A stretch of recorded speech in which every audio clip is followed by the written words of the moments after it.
time. Yep.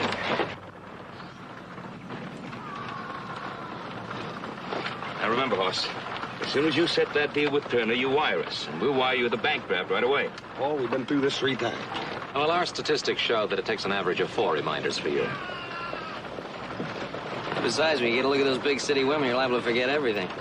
Oh, brother, you're a wee mite jealous, ain't you?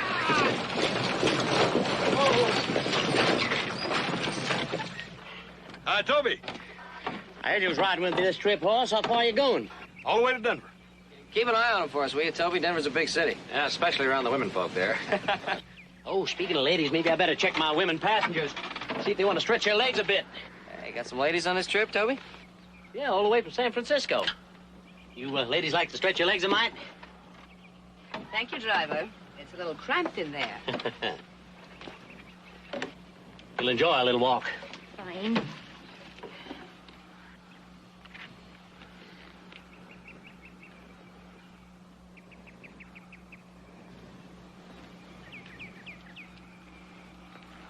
Son, you're gonna have to watch your language. Yeah, well... Oh, boy. Oh, I'll see you. Have a good trip, son. Yes, sir. Take it easy, Joe. Adam. Take care of yourself, brother. Hi, ladies. Time to roll. Come along, sister.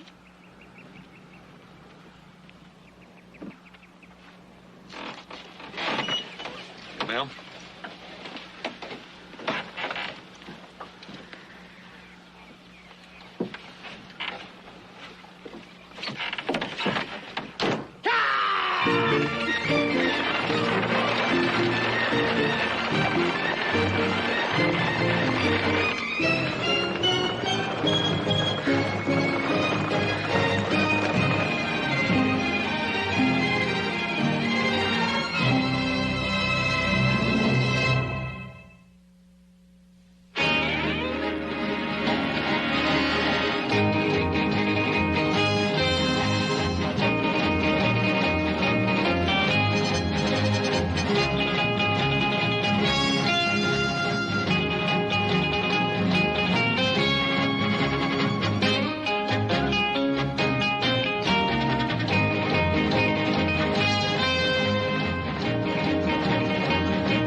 How far are you ladies going?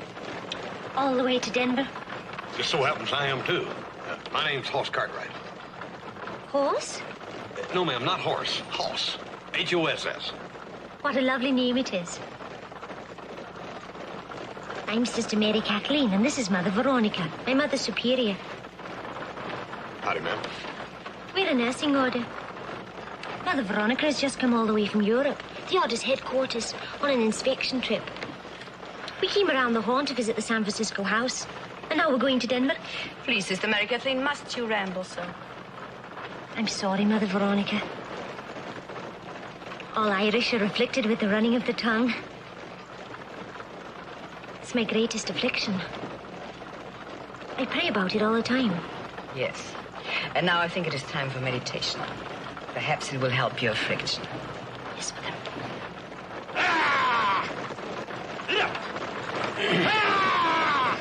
If you ladies will pardon me, I think I'll go up and meditate with old Toby a while.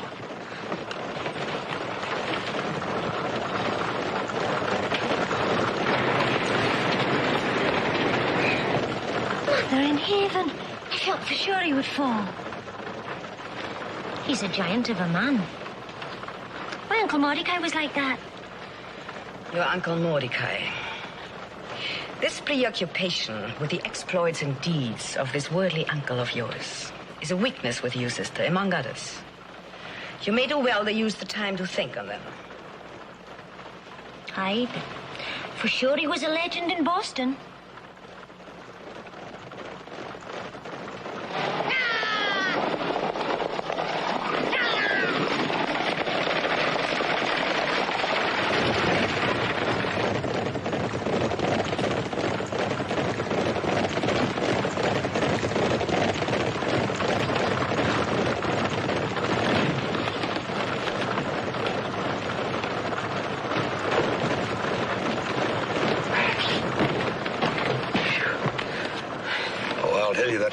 That Toby's the hardest one I ever tried to meditate with.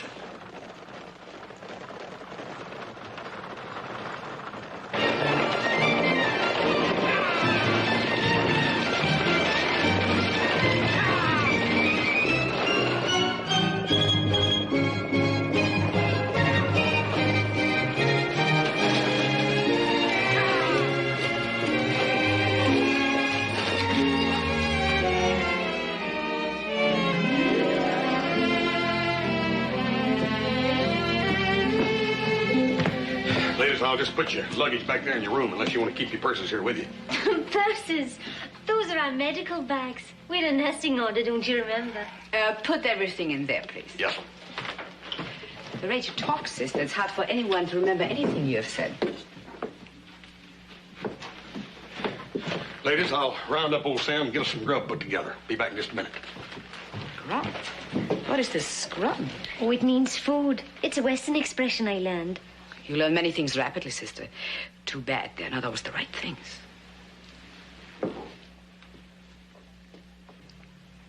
I have a question about this grub, Mr. Hostler. Sam's the name, miss. Just call me Sam. Oh, Mr. Sam, what kind of condiments did you use? Condiment. Seasonings, like salt. Oh, yes. Salt, pepper, onions, things like that. And thyme. Did you use thyme? Shucks, no. I whipped this up in a half hour. No, Sam, that ain't what you Well, I meant. did. Yeah, no, but thyme is a seasoning like salt. Oh, some of that stuff. Yeah. This dish is like the peasant food in Europe. Well, I'm sorry you didn't like it. Oh, I didn't say that. My parents were peasant farmers. I was brought up on food like this. It made me nostalgic.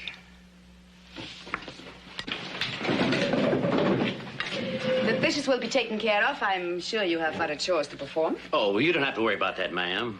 Oh, it is woman's work now. Don't concern yourself. I sure wish we had more women travelers like you, sister. Come on, Toby. Help me feed the stock. Sure. Sister? But, ma'am, ain't you gonna help her? The sister's perfectly able of doing them herself.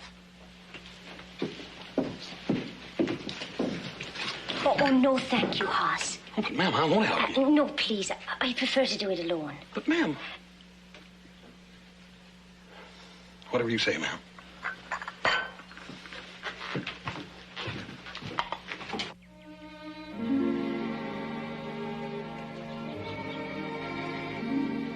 There's a certain violent beauty about this country of yours, Mr. Cartwright. Something bothering you about us, Mr. Cartwright? Yes, sir, there is. That little Sister Mary Kathleen in there. What about Sister Mary Kathleen? She's such a little slip of a gal to be in there doing all that work alone, like she was some sort of a servant or something. But she is a servant of God. And as such, she has to learn humility and acceptance. It is my duty to teach her that. Why? Because she's a postulant in our order. Do you know what that means, Mr. Cartwright? Some sort of a beginner? Sister Mary Kathleen is a beginner. And as a beginner, she will have time to judge herself and to be judged. Whether she's worthy of taking the final vows of poverty, chastity, obedience, and becoming a nun. Well, in that time, what if she decides she wants to go back to... The worldly life? Oh, but of course. If she has any doubt in her mind, we would want her to do that. And if she decides to stay? Then she will serve her novitiate at the Denver Mission if the order judges her worthy. Who in that order makes that decision? Several people, Mr. Cartwright, including myself. Well, I hope she gets what she wants. And I, Mr. Cartwright, hope she gets what she's worthy of. Good night, Mr. Cartwright. Night, ma'am. Goodbye. Goodbye, dear. Sam, take it easy. Safe journey. Toby, go it.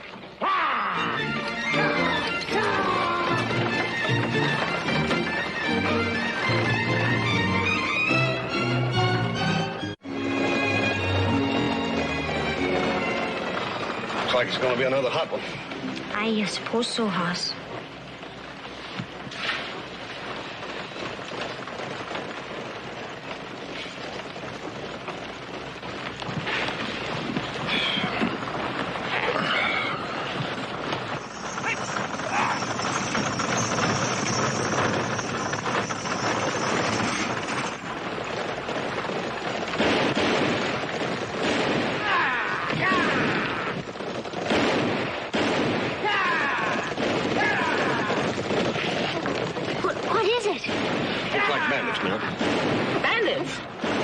Bandits. You two ladies get out on the floor and stay there. Oh, where are you going? I'm going up to help Toby.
Far enough.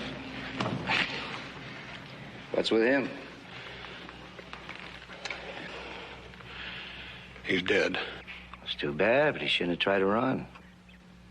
Where are the women? There was women on the stage.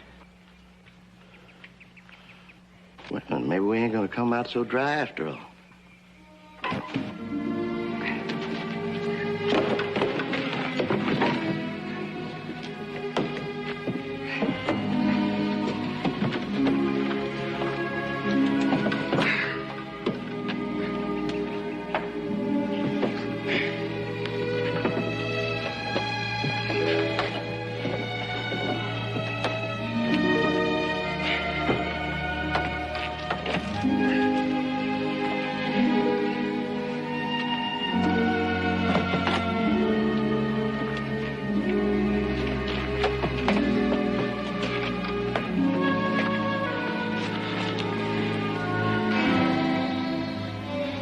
This stage carrying anything valuable? I don't know. I'm just a passenger. Come on, Wilson. Let's look through the rest of the stuff.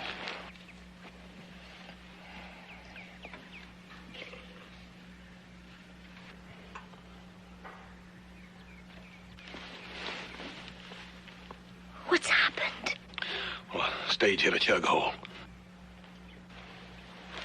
Oh, my medical bag, please.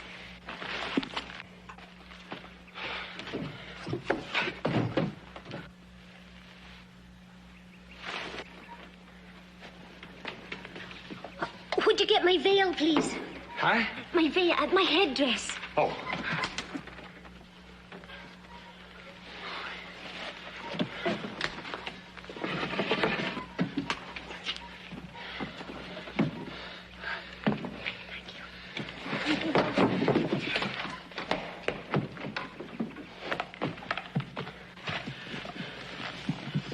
It's a nasty cut. I hope there's no concussion. Where you people live? I'm from near Virginia City. You, sister? Oh, I'm from Boston. The other one, where's she from? Well, all the questions. What do you want anyhow? Well, now, we was hoping we'd find something worthwhile on the stage, but they ain't carrying nothing we can use. We figured that maybe you'd be carrying something, like money, huh?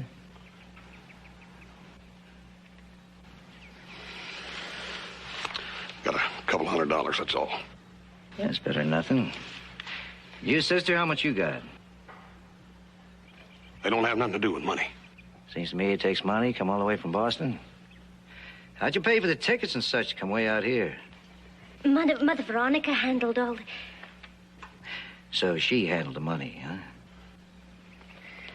Move away from her. Don't you touch her. We don't want to hurt you, so don't give us the choice. Move away. You ain't got no choice. I said we don't want to hurt nobody. Now move away. Wait. I'll get it. But you look away now.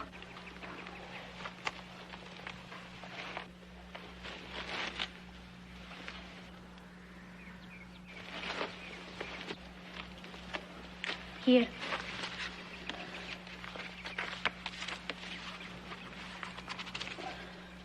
Thanks.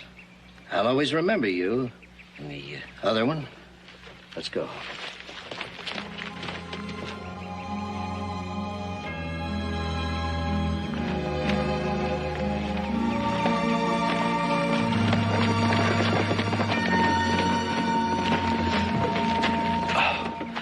The money.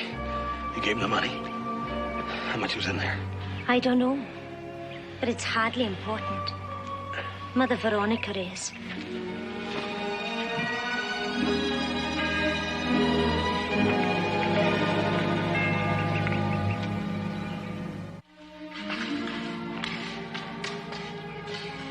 Hoss, I think she's coming out of it.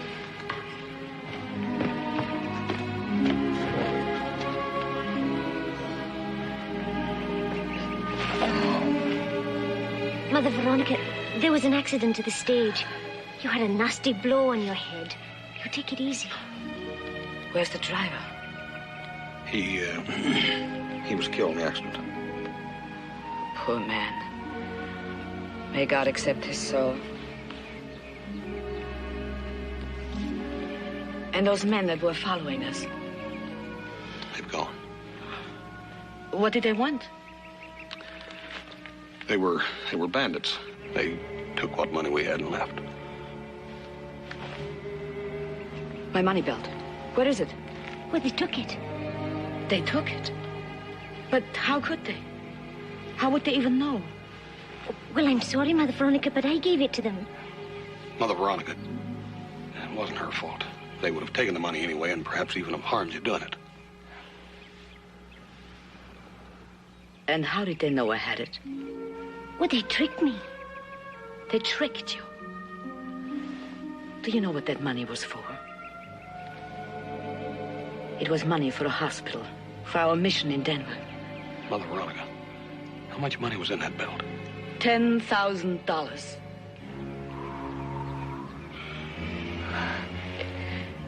And now it's gone. The hospital, gone. My mission a failure.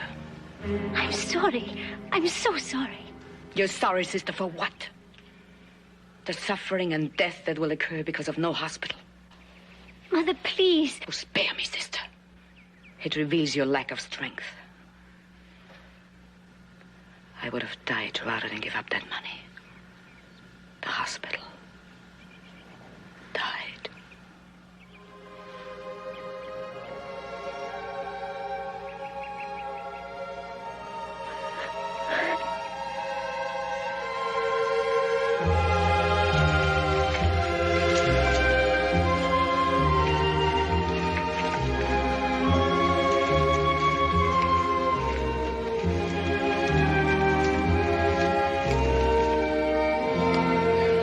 Should be reaching another way station by sometime tomorrow anyhow, ma'am. Thank you, Mr. Cartwright. Good night. Night, ma'am.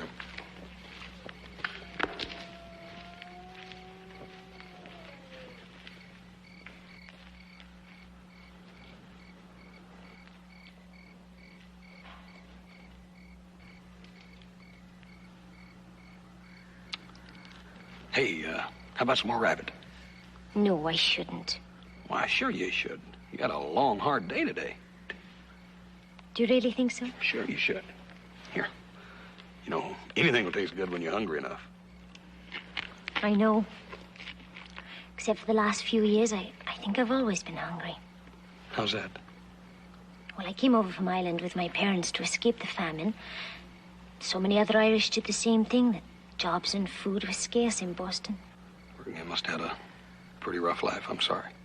Oh, it was hard for thousands. I don't know what we would have done except for the church and the nuns. They fed you?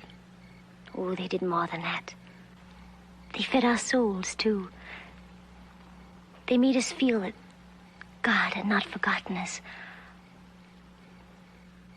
I think that was when I decided I wanted to be a nun. Long ago, when I was a child. What's them three things that Mother Veronica said you was gonna have to live by? Oh, poverty, chastity, and obedience. Poverty, I know. Chastity, I have.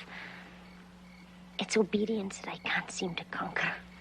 Yeah, I know what you mean. You know, my pa never thought me and my brother's gonna ever learn it. Oh, you have a big family. Well, I got my pa and two brothers, Adam and little Joe. You saw them when we got there at the stagecoach. Your family's all men? Yes'm, all men. Oh, well, you poor souls. Who cooks for you and takes care of you? Well, we got Hop saying. We got a good life. Ranch is big, peaceful.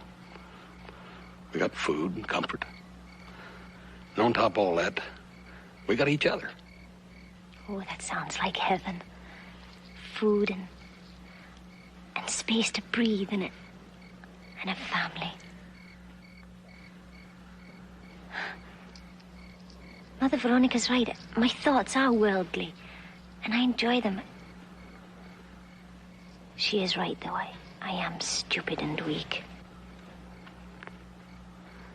I don't think you are. Thank you, Horse. But you won't be judging me.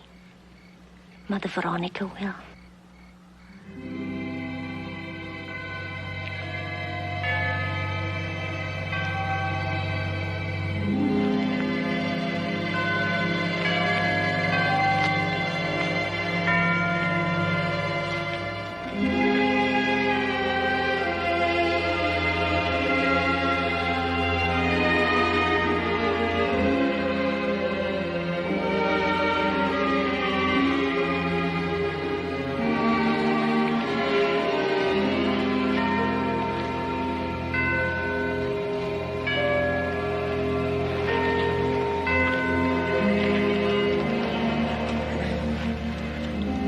Mother Veronica.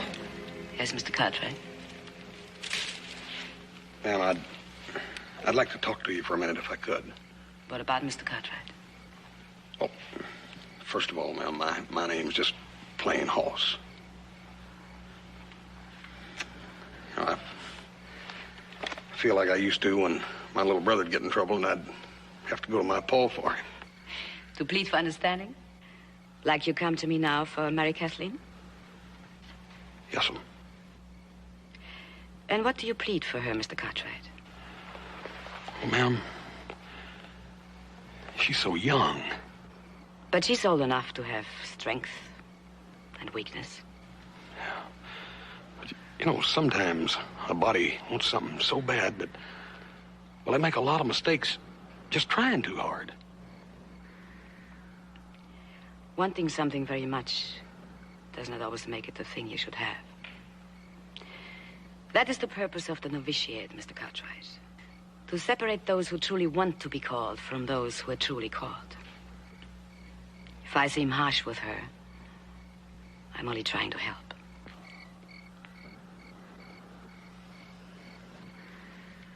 Mr. Cartwright, it is not a disgrace to leave the order. or be refused by it. Many have faced it.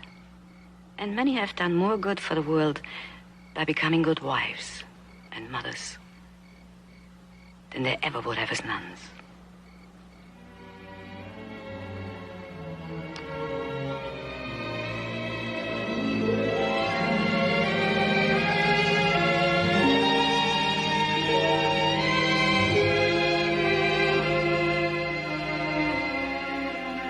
Hey, anybody home?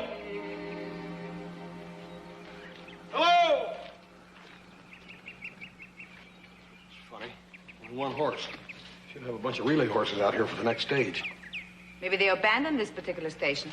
No, ma'am, they wouldn't have done that. It's too far between stations like it is. Come on, let's check.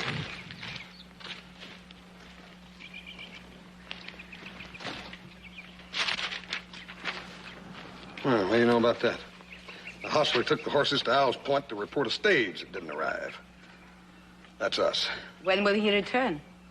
Says here he'll be back the day before the next stage arrives on Saturday. That's 3 days. What shall we do? Well, we'll stay here. There's fresh water at least here and maybe some grub. Let's go in and check.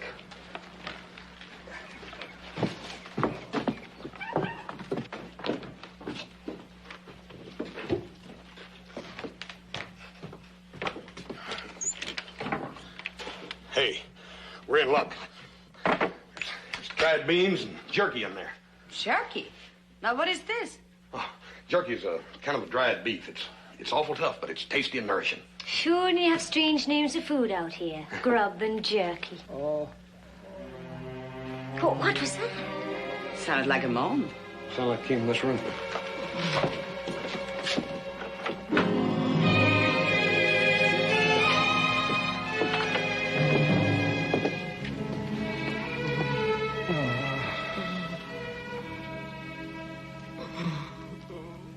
Who is it? The hostler? No, ma'am, it ain't. Do you know him? Who is it? He's the man who robbed us.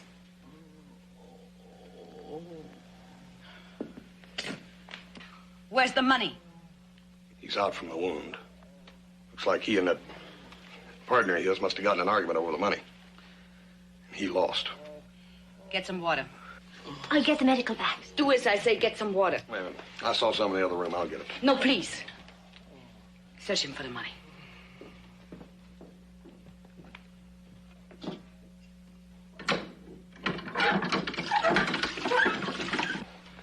There ain't nothing here except that empty gun belt. Looks like that partner of his took everything he had. But then he must know where the money is. Imagine that partner of his is long gone with it. But we won't know until he tells us. That's right. Very well.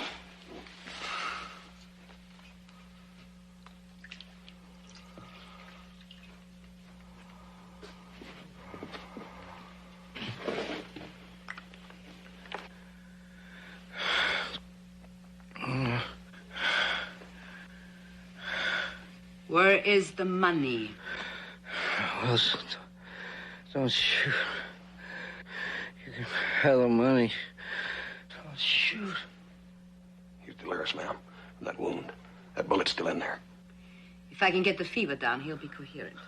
Ma'am, that bullet can still kill him. I'll get my bag. He's not going to die. And he will tell me where the money is.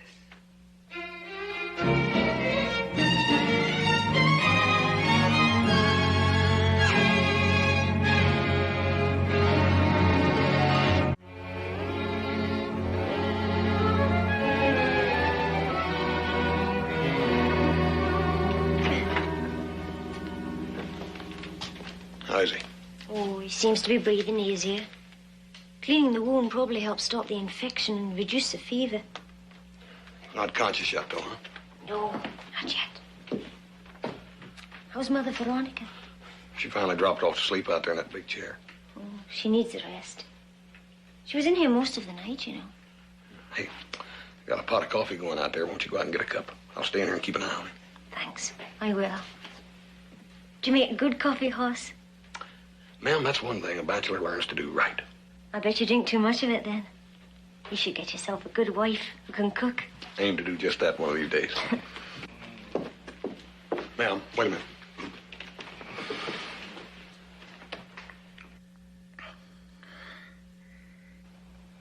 How do you feel? Groggy. Where am I? You're at a way station. I remember. I didn't think I'd make it.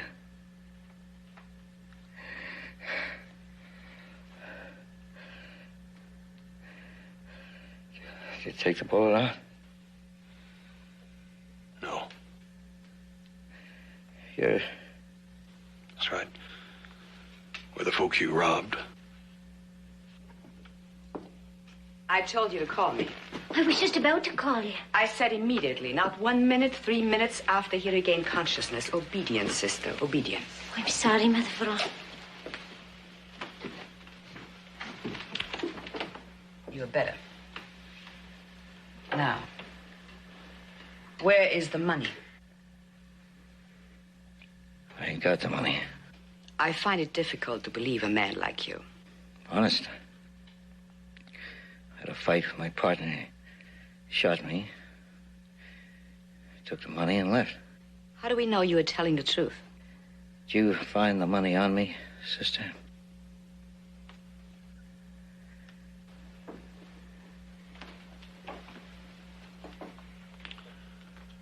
Ma'am, I think he's telling the truth. He's lying. Come with me, sister.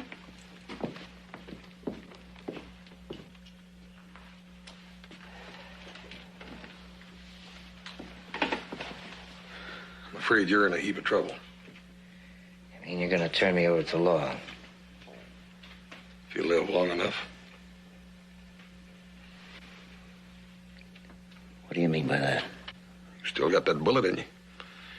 And if we don't get it out, you're gonna die. And that pretty much depends on them. The nuns? What they got to do with it?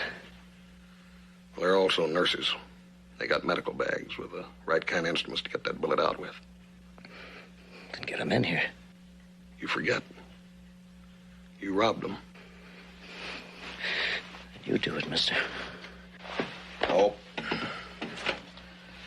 I wouldn't know how, even if I had the right tools. I could even kill you trying. Your only chance is with them. And you make them do it, mister. No matter what I done.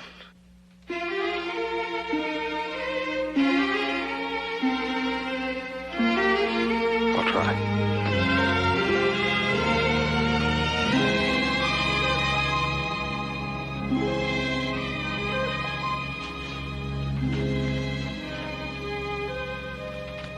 What are you going to do about him, ma'am? I have already done something about him, Mr. Cartwright. That bullet. It's got to come out of there, ma'am. He might die otherwise. Indeed, he might. And he might die if I try to take it out. He's got a better chance with it out. I have done everything I can for him. All right. But I still say it's mighty risky business. I wouldn't risk his life, Mr. Cartwright. Despite what he is, what he has done. But I think it is better to wait for a doctor and proper facilities. I think his condition is much better than he pretends. And he's lying about how he feels. Just as he is lying about the money. I'm not. I swear it. You gotta help me. Please. Easy, easy.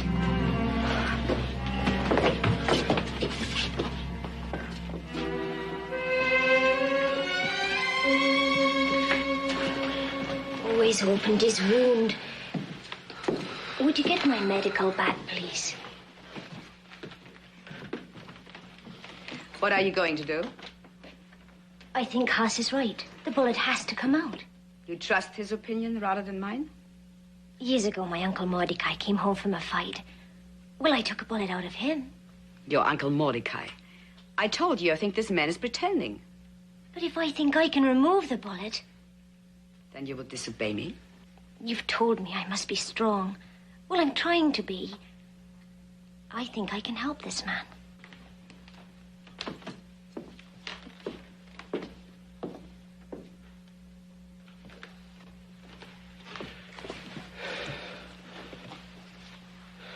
Is there anything I can do to help? You'll have to hold him. We've nothing to give him for the pain.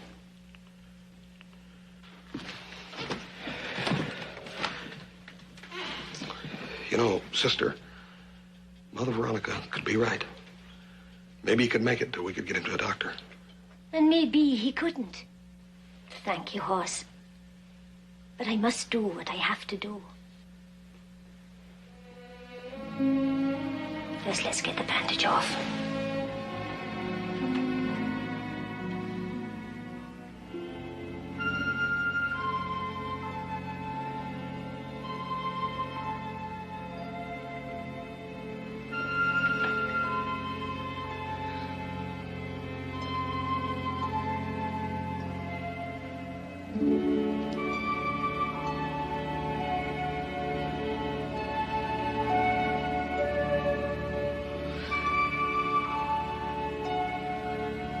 Bullet's deeper than I thought. He's passed out now. Should be easier.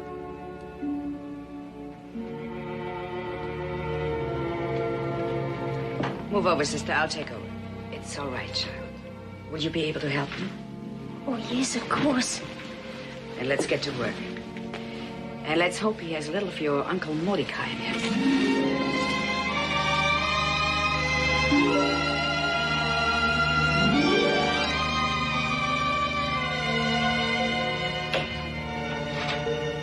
How is he? Oh, his fever's down. I think he'll be all right. Then you think we've done right by taking the bullet out, huh? Only because Mother Veronica stepped in what I failed. Must have been pretty hard for her to save the life of a man that cost her that hospital. I know. That hospital was to be the climax of her life. It was important, but I don't think she thought it more important than him. Well, as soon as that stage comes, we'll get him into a sheriff and get the truth out of him. She may have that hospital yet. Oh, I hope so. If only for Mother Veronica's sake. How is she? Still asleep out there in a big chair. Poor Mother Veronica. She's had so many disappointments. First the money and now me. Yeah. What do you think she'll do about you and me? Oh, she'll do what she has to do. I disobeyed. It's obedience I can't seem to conquer. You know, Mother Veronica told me that a lot of girls didn't make it. But that didn't keep them from leading useful lives as wives and mothers. But I don't know what else I'd do. I've always wanted to be a nun. Ever since I can remember. Yeah, look, ma'am, I imagine you're pretty tired. Why don't you lay down over there on that bed and try to get some sleep? I'll try.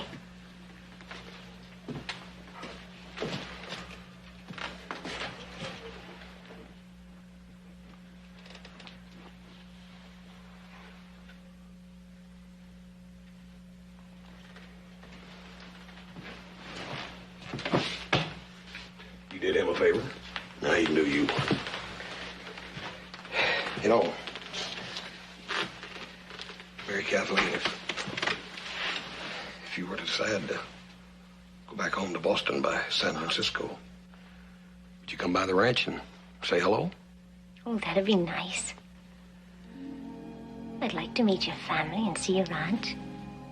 What do you call it? The Ponderosa. Oh, that's a lovely name. The Ponderosa. Oh, wouldn't your father and your brothers mind me invading your bachelor kingdom? Certainly not. They'd be proud to have you. And if you do leave the order... Oh, Hoss. Pray that doesn't happen.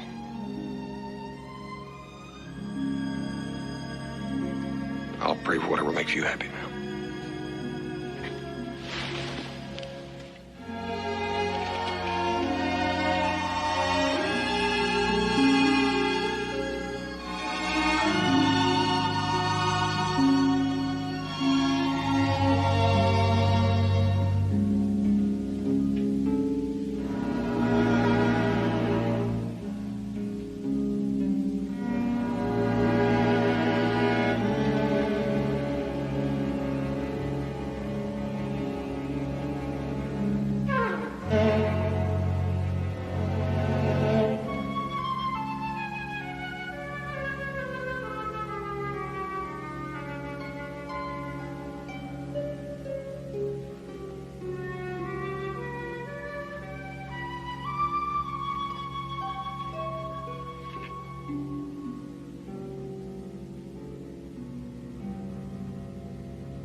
Cartwright! Mr. Cartwright!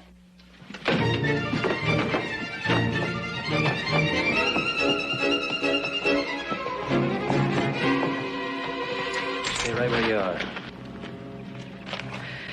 I didn't die after all, sister. Then you were lying. Only a little.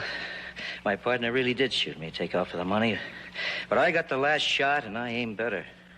Where have you had that money? He buried it by the corral. For this much money, a man will do anything, bullet in him or not. With the bullet out, I got a real chance now. So get out of my way. Don't, big man. Last time you only got your head cracked. This time you'll die.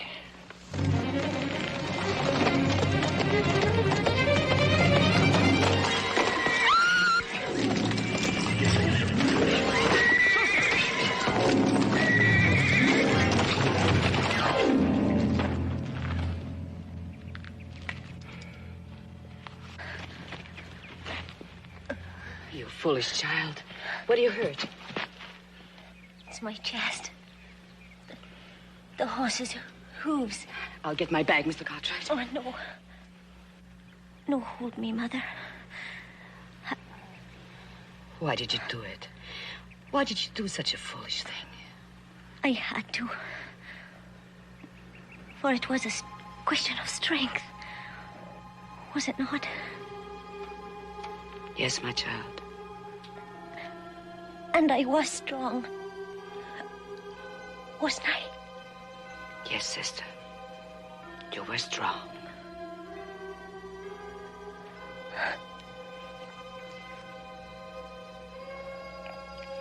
I'm sorry I won't get to see your father and your brother's horse.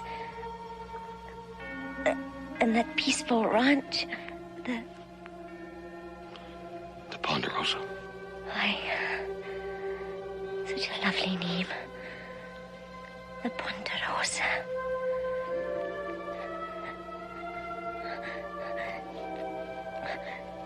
We make it a fine hospital, Mother. And say a prayer for me.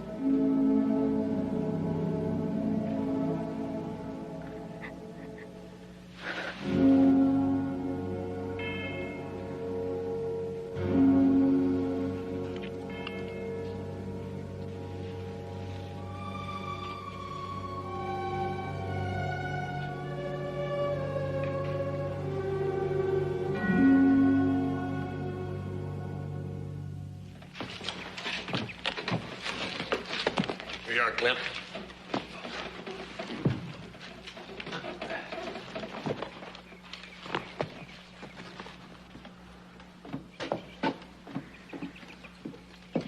I showed the hostler how to change the bandage. He should be able to travel by the time the next coach arrives. I'll see to it that he's delivered to the sheriff, ma'am. These medical bags, I figured you'd probably want them down with you instead of up on the top. Oh, yes, thank you. Would you like to keep Sister America things? Thank you, ma'am. Ma'am, would Sister Mary Kathleen have been accepted into the order?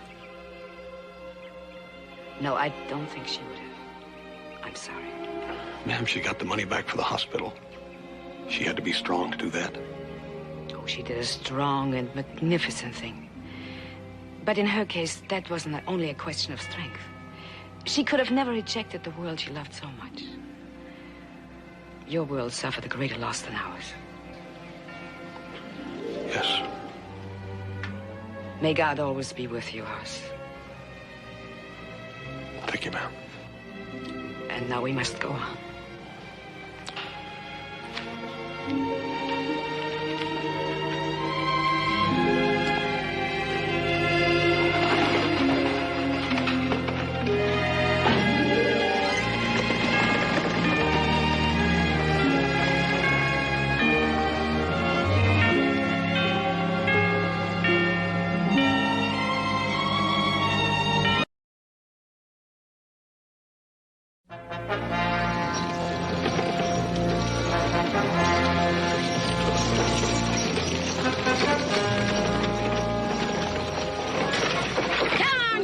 croup-eyed, brass-bellied mountain boomers.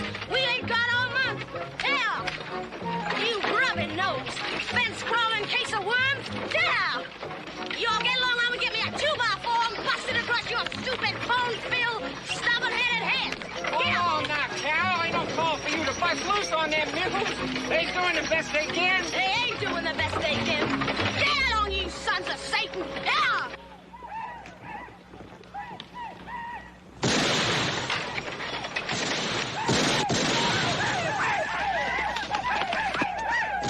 Paiutes. Get that wagon up front. Yeah, killing you.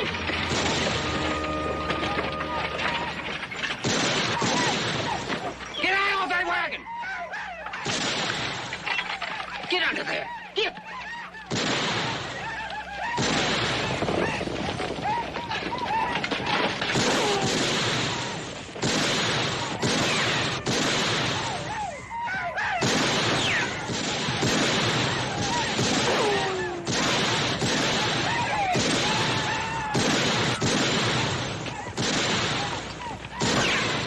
Got one of them mangy no good hair lifters I did. Oh, get back here.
Walt.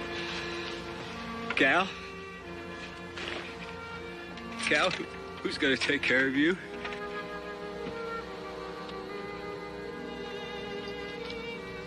You gotta look after Cal, mister. Promise me you will. I will.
You had no trouble our way, Walt, to be alive right now. You know that, don't you?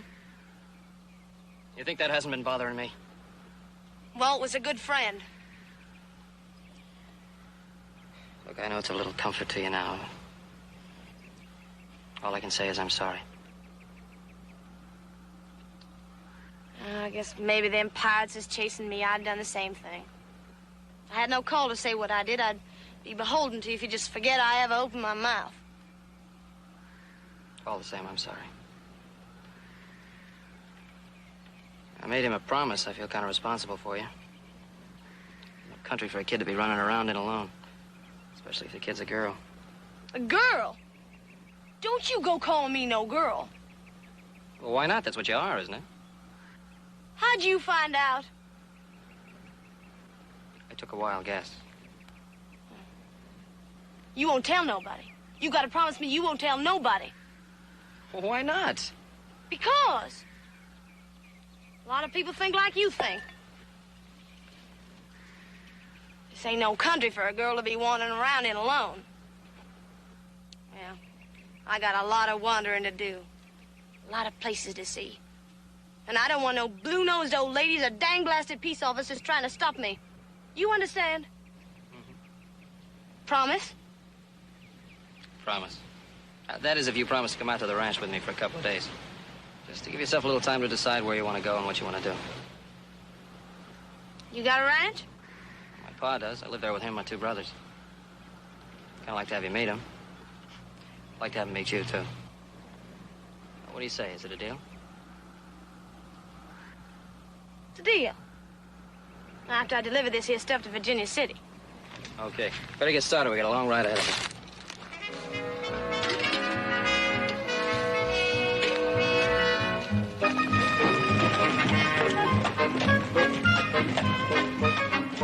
Well, business over. I'm thirsty, Joe. Use me a drink. Best place in town, right here.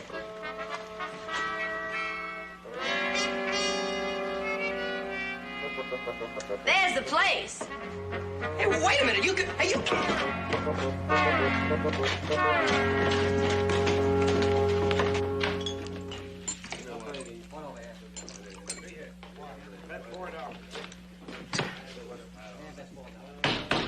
Hey, you, will you get us a drink up here? What do you have, little Joe? Beer. Beer coming up. Wait a minute. You talking to me, son? Yeah, I'm talking to you. Give me a bottle of whiskey and a glass. How old are you, sonny? Old enough to bullwhack a freight wagon 900 miles across hot stinking desert. Old enough to lap up the bottom of a barrel of Monongahela. And old enough to blow the top of your head clean off.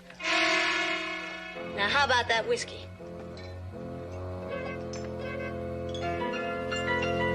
You heard the man.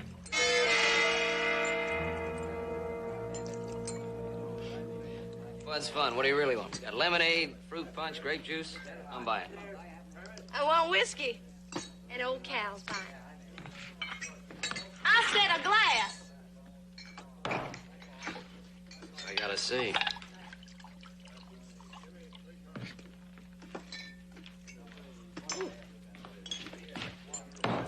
Hey! You just watch who you're pushing, you big ape. Well, you dirty-faced little insect. You shut your yapping trap, or I'll thumb you to death. I'll squeeze you like a tiny ant. Oh! Oh! Now you get out before I peel your head like a peach. I'm going. I'm going.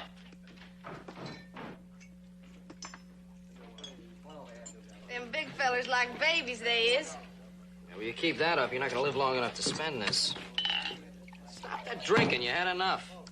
One more for the Toolies, Joe.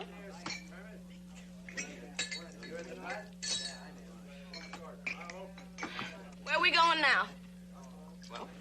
We're gonna go home, and you're gonna rest, and then you can decide what you want to do next.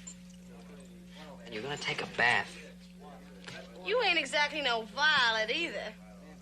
And that's no way to talk to a lady. I thought you weren't supposed to be a lady. Come on, let's go. I already know what I'm gonna do. Know exactly what I want to do. And what is that? Want to stay with you, Joe. Want to stay with you forever and ever.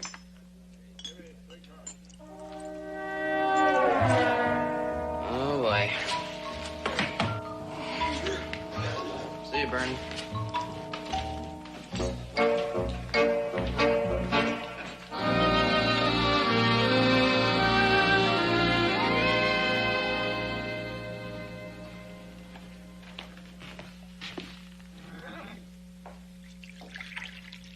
It's about time that young brother of yours got home.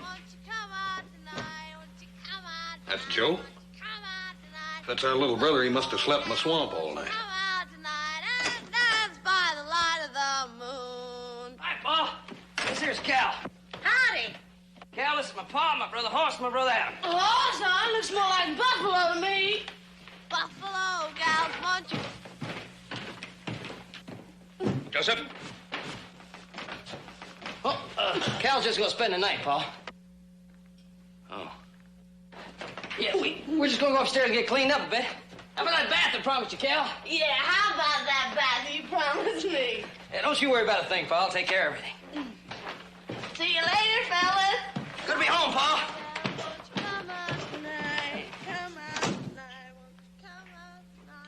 Did you get the impression that little fellow was drunk?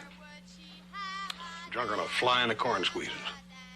Well, he does have a knack for making friends. Yeah.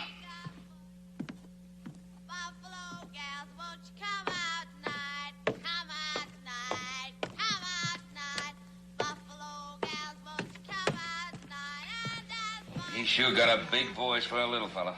Ain't he, though? Hey, ain't there no towels in this dump? Dump. You know what that Cal needs more than anything else than a good thrashing. Hey, somebody bring me a gold dang towel. Joe, you gonna take your partner a towel or not? Oh, hey, I was wondering, maybe you ought to take him a towel, Hoss. See, he feels kind of strange in the house. You make him feel at home, you know? Yeah, I'll make him feel at home. I'll take him a towel and stuff it right down his throat. What do you intend to do with your protege? I don't know. We always use an extra hand around the place, can't we, Pa? I could use an extra cup of coffee.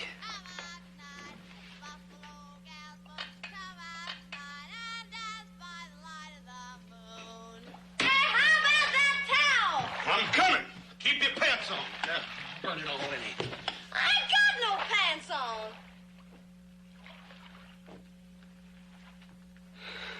No, ma'am, I reckon you ain't. What's the matter, you big ape? Ain't you never seen a lady before? Oh, yes, ma'am. I've seen lots. I mean, Oh, Lordy. I was lumbering down the street, down the street, down the street, and some gal Paul, that... oh, she was fair to What's the matter, Hoss? Paul, that Cal, that feller Joe brought, he's... Oh, Lordy. Hoss, what's the matter? Paul, he ain't no he at all. He's a she. It's a gal. He's a what? A gal.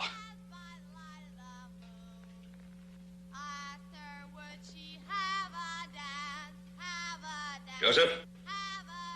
Stand up. Stand up. Now, did you know that he was a girl? What?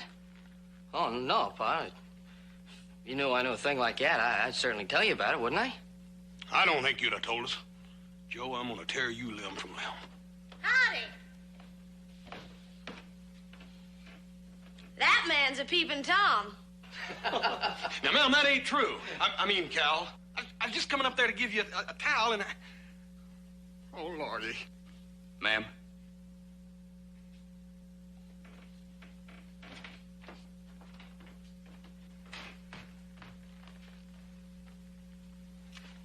Seems we've made a little mistake here.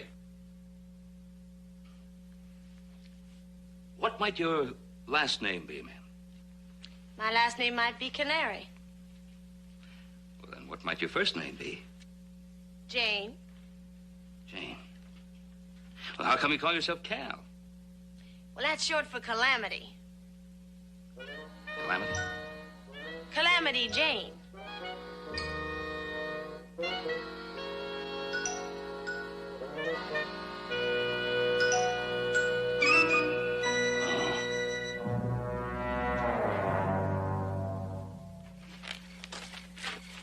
Nice moon.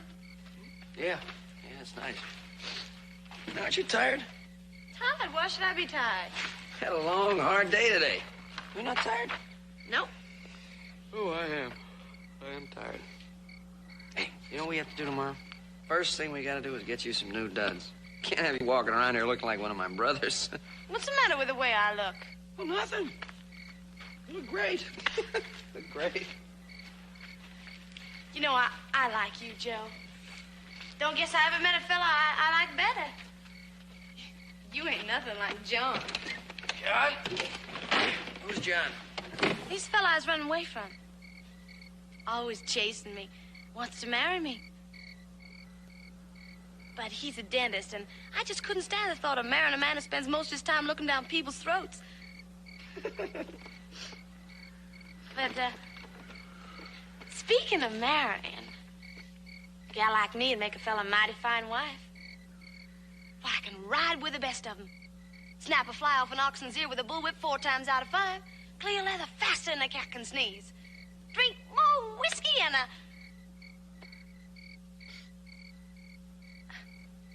guess that don't sound too lady or wife-like, does it? No, it doesn't. Maybe I ain't too good at talking like a woman, but I ain't so bad at acting like one.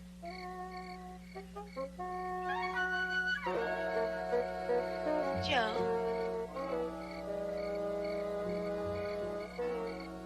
Joe?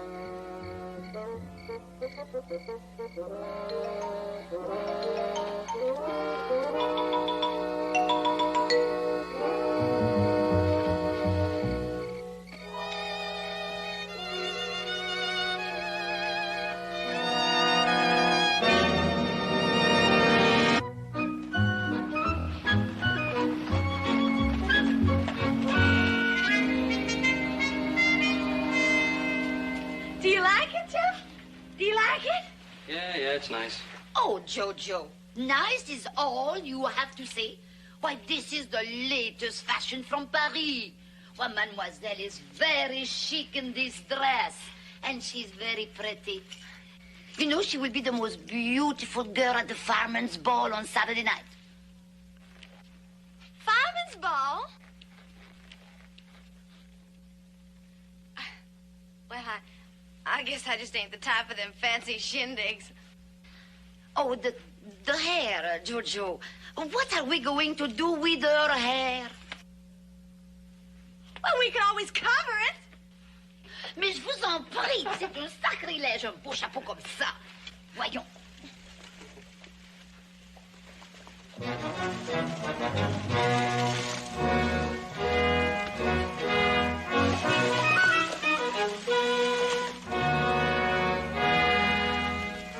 Cal, what's the matter? It's Johnny. Hey, Babette, wrap up those other dresses, will you? And send the bill to Pa. Oh, merci bien, Jojo. Johnny!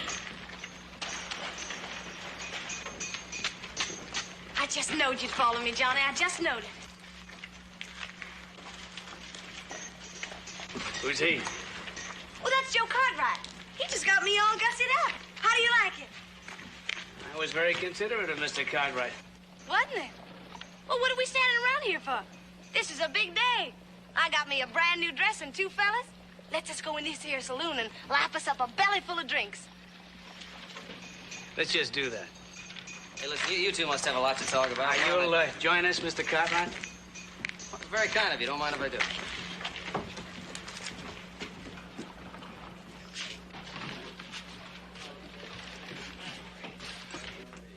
Doc Holliday. Down. Hey, Chubby. Chubby. I'm sorry, ma'am, but we're not allowed to serve no ladies in here. You served me yesterday. If you're smart, you'll do the same today. You mean she's the same? Mm-hmm. Yeah, she's him. But... You heard the lady? Yes, sir. Yes, sir, I sure heard the lady.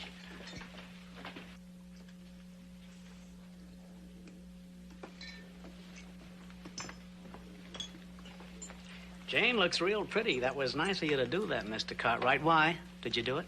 Why? I just felt the clothes she had on weren't fitting a lady. And they wasn't. And you consider that your business, Mr. Cartwright?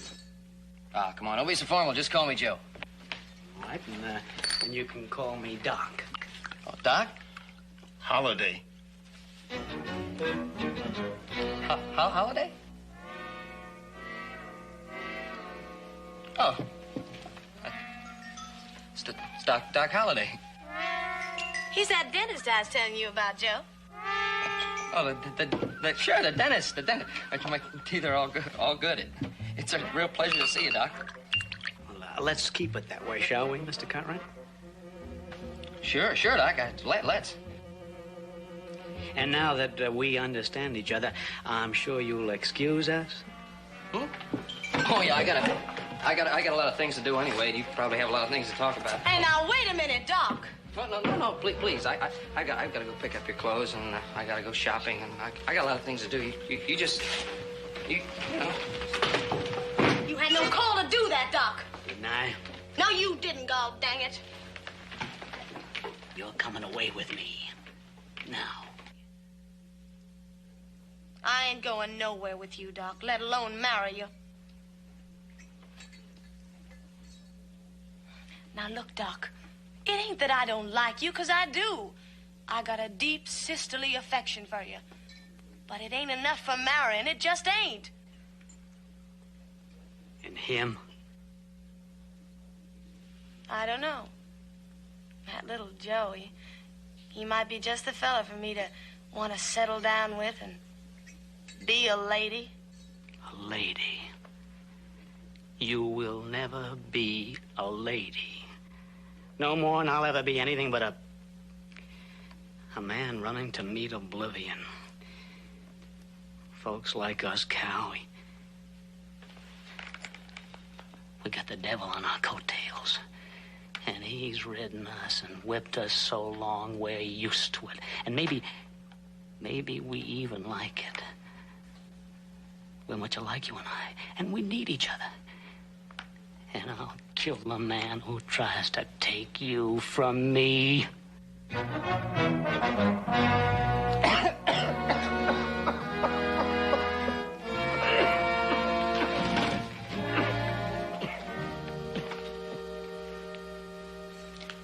We gotta do something about that cough, Doc.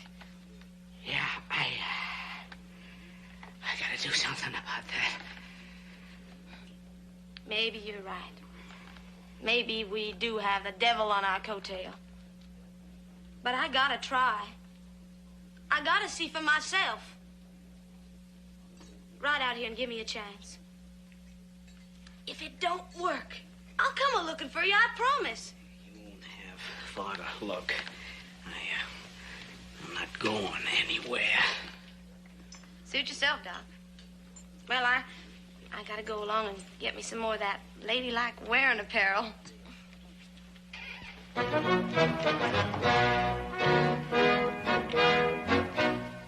Doc Holliday. Well, in that event, then, Joseph, I suggest that the most sensible thing that you could do would be to take Miss Canary into town first thing in the morning and get her a room. We don't need any trouble with Doc Holliday. Yeah, Pa, but I can't do that. In a way, I kind of owe her my life. Well, she's just liable to collect on that debt if you don't get her out of here. Yeah, and then, too, I made that promise to Walt about looking after her. I'm not asking you to break your word or shirk your responsibility. I'm just saying that under the circumstances, it would be much better if you got her a room in Virginia City. I'd like to, but she won't go. What do you mean she won't go? She just won't go. Besides, I'm not afraid of Doc Holliday. Oh. Well, I can take care of him. Well, Joe, it ain't like we ain't got no confidence in you. It's just that, well, I've heard tell that feller Holliday done killed himself 15 men. He ain't even worked up a good mad yet. How do you like it?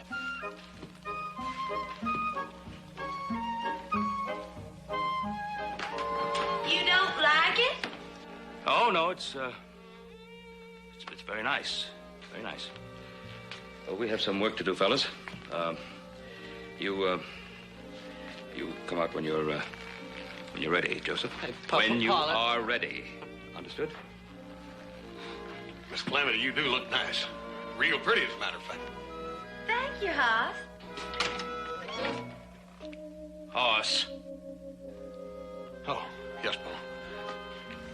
Adam. Hey, Pa, what...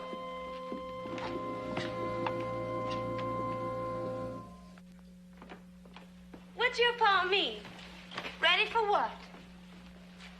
Oh, well, it just, you see, we figured that since Doc was in town, that you probably might like to be closer to him. That is, just till you pull out. Why? Well, it's just like you said. You've known each other for a long time, and Doc is so fond of you. I know if I was the Doc, I'd really be jealous. Would you, little Joe? Would you? Well, yeah, if I...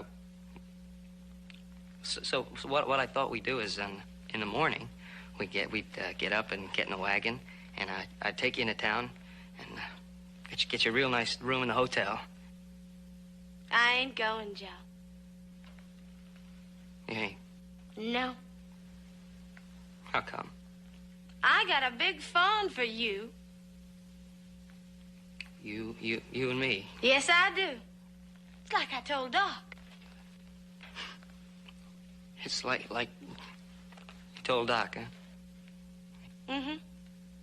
He said that him and me, we got the devil on our coattail. That we need each other. Oh, you know he has a point? You know you do. No. I don't need Doc, little Joe. I need you. I said I thought you was just the man to make me want to settle down and be a lady. And, you told that part to Doc. And you is. I'm gonna stay right here and take care of you and love you and never, never leave. Hey, Joe.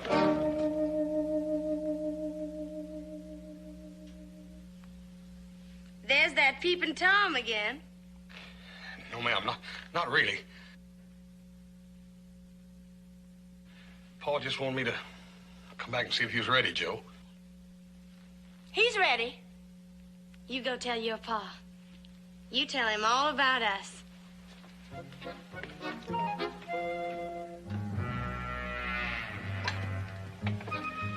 Well, looks like you handled that real nice, Joe. Shut up.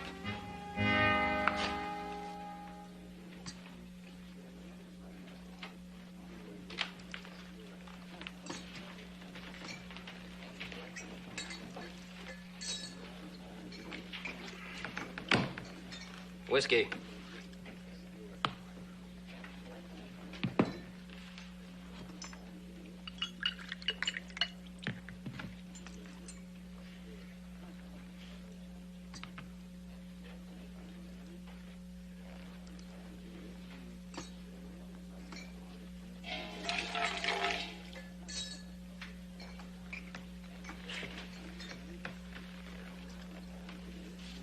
Wasn't very friendly.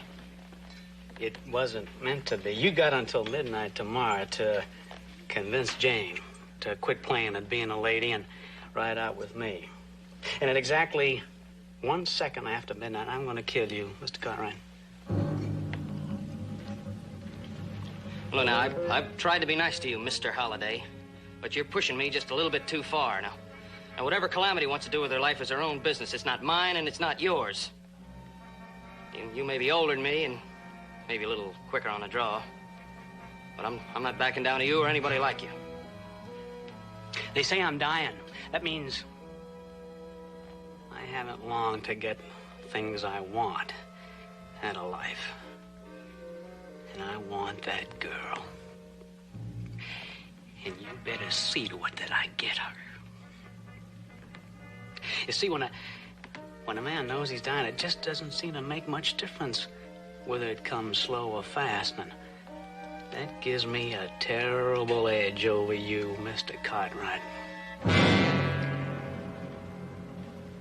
Yeah, well, we're gonna have a big ball here Saturday night in town, big dance. And I just now decided I'm gonna ask Cal if she'd like to go to it with me. So if you'd like to see her, why don't you drop around? I'll be there with Cal. Oh, I will, Mr. Cartwright. You can depend on it. I will. I'll be there at exactly 5 minutes to midnight.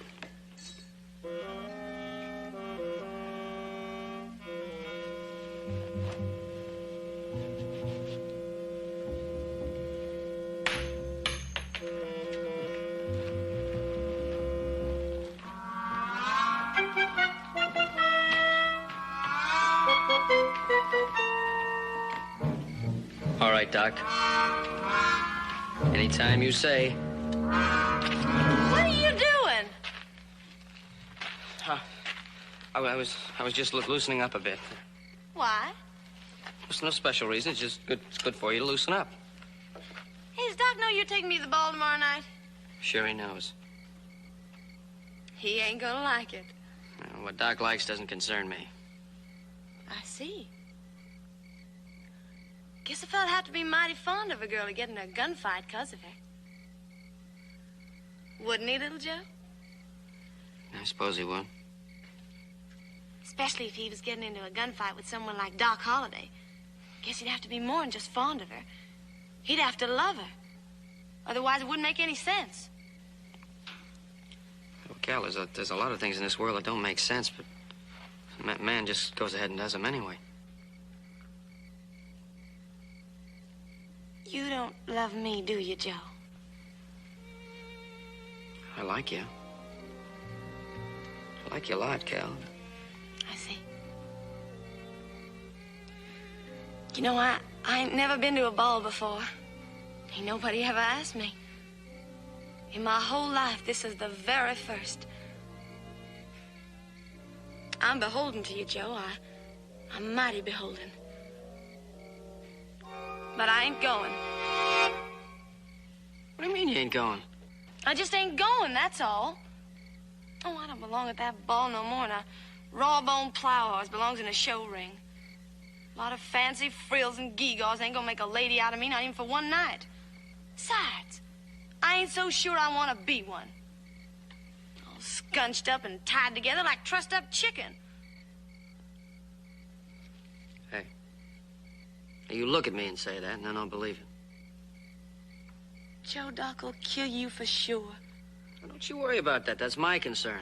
You're going to that ball, and you're going with me. But, Joe... I don't want to hear any more about it. I made up my mind. What I want you to do is get real prettied up tomorrow night. I want every man at that ball to be jealous of me. Oh, Joe. I am beholden to you. Awful beholden. And you ain't gonna be sorry. I'll promise you that. You ain't gonna be.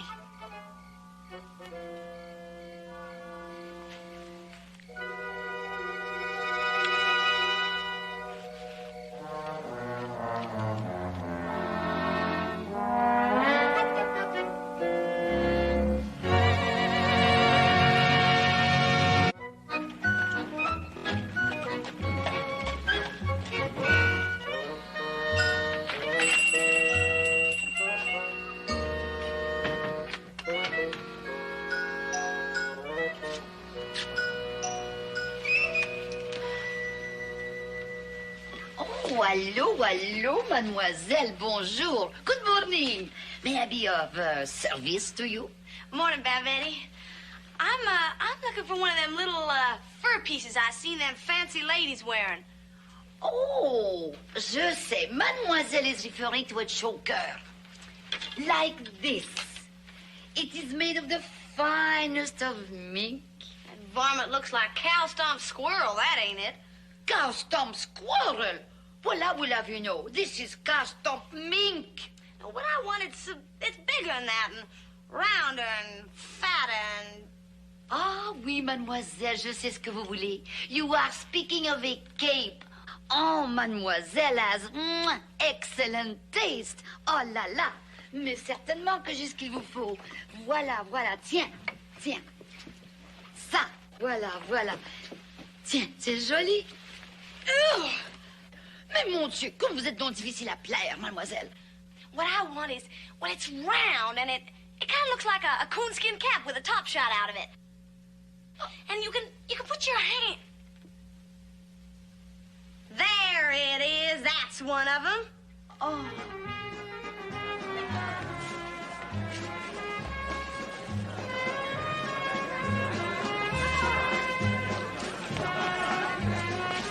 Nice dance. Looks like little Joe's enjoying it.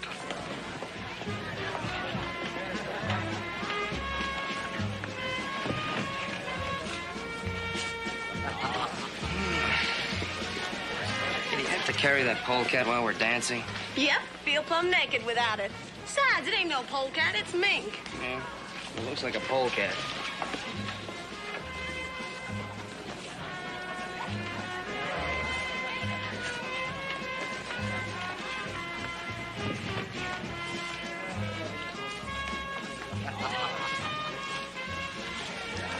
Thank you, sir. You're welcome. By the way, it's customary to check your gun at the door. I won't be staying long.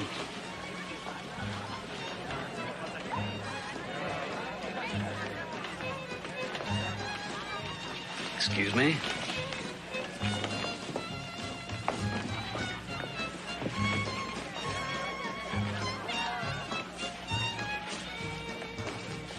I don't recall you asking for the pleasure of this dance, Dr. Holliday.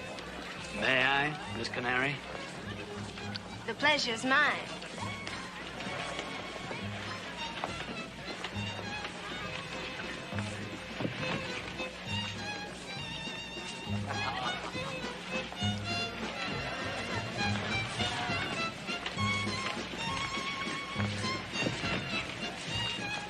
Joseph, don't you think you've dipped into that bowl a little too often tonight?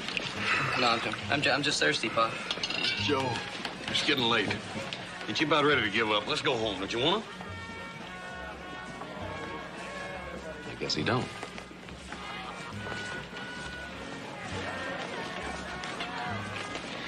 I've also noticed that ever since you got here tonight, you've been looking at that clock every 5 minutes.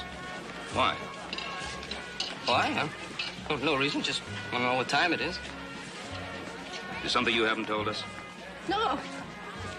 Joseph? Listen, it's nothing I can't handle. Joe, you ain't fixing to have no trouble with that Dr. Holliday, are you? No, not unless he starts something. Now, what's that supposed to mean? Nah, it's just that Doc Holliday said that 1 second after midnight he was going to kill me.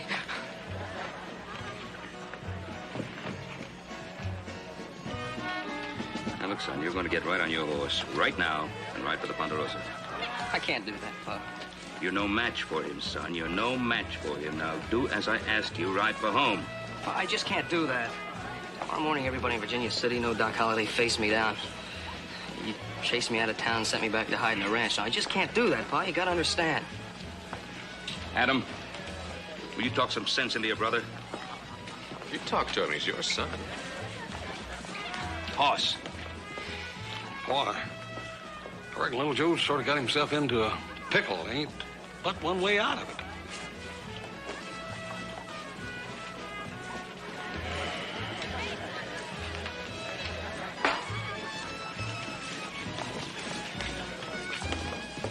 If you harm little Joe, Doc, you are gonna be sorry. Awful sorry. He's got exactly 3 minutes to live. You see, Cal, when a man has committed himself, there's no other way he can go. Ain't there now, Doc? Ain't there? That's a mighty uncomfortable muff you have there, Cal. It ought to be. There's a Colt 45 right in the middle of it.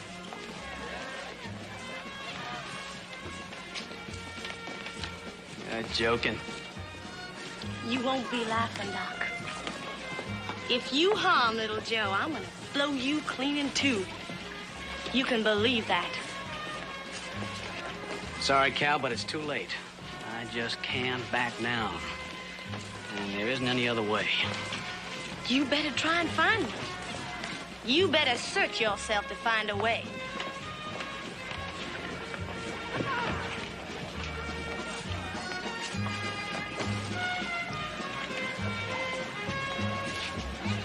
Nobody really wants to die, Doc. Not even you. Besides, You said we was alike, that we needed each other. Well, I think you're right. And I'd hate like Blue Blazes to have to plunk you out on Boot Hill and ride on alone.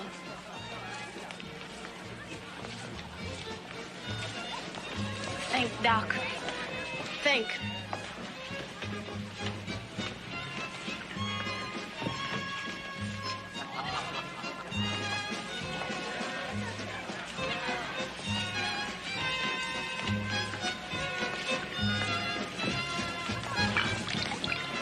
Mr. Holloway, I'm Ben Cartwright.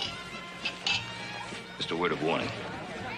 You're a known gunfighter, killer. I thought you should know that if you hurt my boy, I'll see that you're hung from the highest tree in Virginia City. And I've been in towns all over the West, Mr. Cartwright, and I can't begin to tell you how many times I've listened to that promise. But as you can see, nobody's hanged me yet. You listen to me, Doctor. You touch my little brother, and the only way they'll ever hang you will be piece by piece. You gentlemen ought to try this punch. It's delicious. Yeah, we'll drink hearty because it's going to be hot and dry where you're going.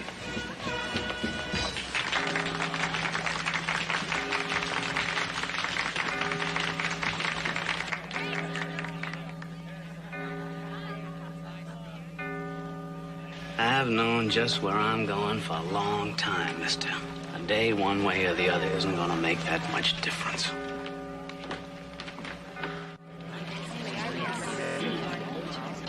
Anytime you say, Doc.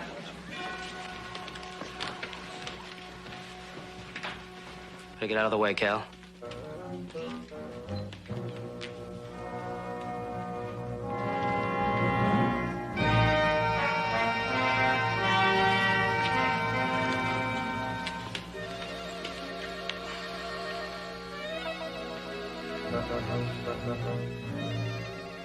Count to 3. 3. 1.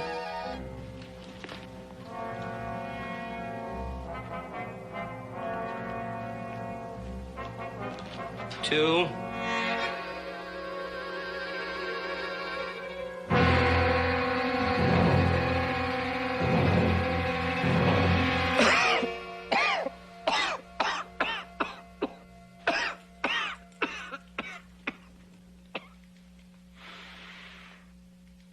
'Sorry, Joy.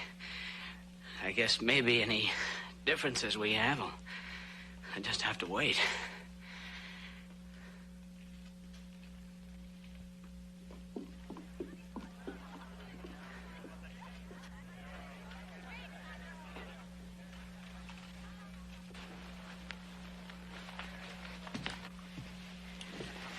Come on, Cal, let's get out of here. Wait a minute. Miss Canary will leave when she's getting ready, not until then. It's all right, Joe. No, it's not all right. Not all right at all. I promise you this evening, and nothing's going to spoil it. Try to pull yourself together, Doc.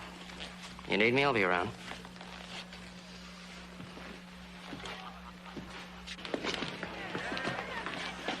Got nothing to worry about now, Cal. See the way I backed him down? You sure did, little Joe. Why, you got him running Skinner and a bee-stung jackrabbit. You're all heart and you're all guts. I just got to drink with a man like you. Pour me one, will you? I'd love to. Determined to get himself shot. Yeah, we better get him out of here. And before he gets shot or gets drowned in that punch bowl. Mm-hmm. Well, don't just stand there. Play something.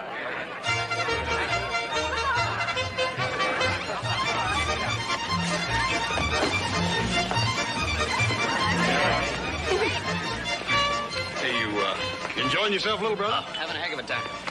You see the way I backed him down? I sure did. Is that beautiful? I was real proud of you, little brother. Good night. Good night. Yeah. Awful nice knowing you, little Joe. Spider juice has a real kick to it. Well, put him on his horse, boys. I'll be right out.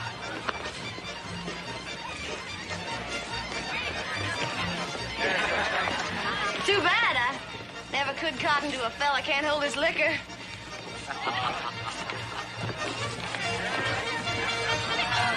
I'll be riding on, Mr. Cartwright. All right, Cal. I'll be saying goodbye to you.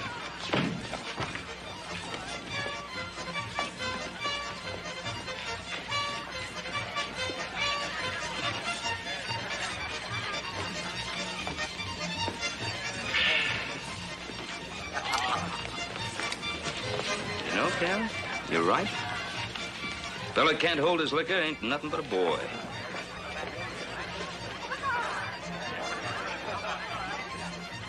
I want to thank you for giving my boy back to me. Thank you, Mr. Cartwright, for giving me the chance of knowing him.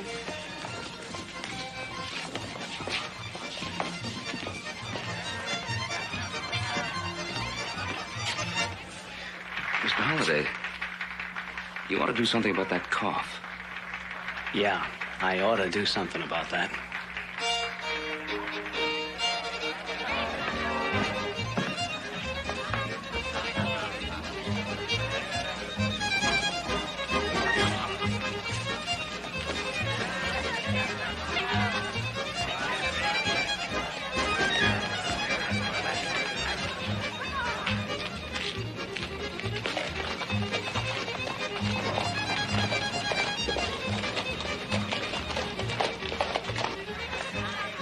You meant what you said about you and me, Cal? Sure, Doc. We got a lot of places to go and a lot of things to see. We ain't hardly seen any of them yet. Doc, I'm thirstier than a bullfrog on a hot skillet. Will you fetch me a drink?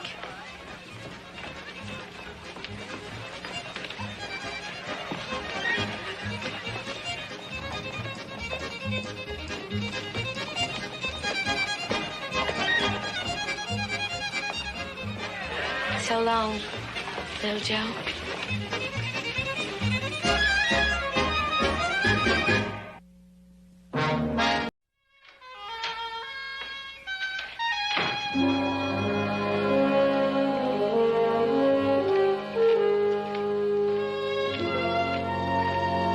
Boss!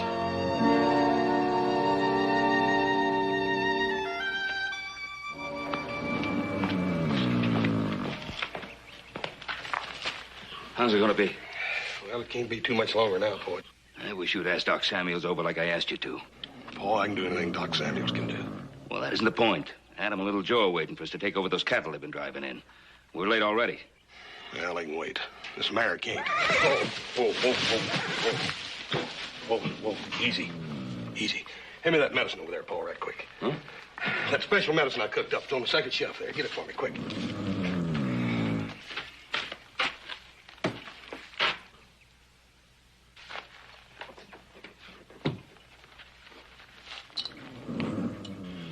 Paul? No.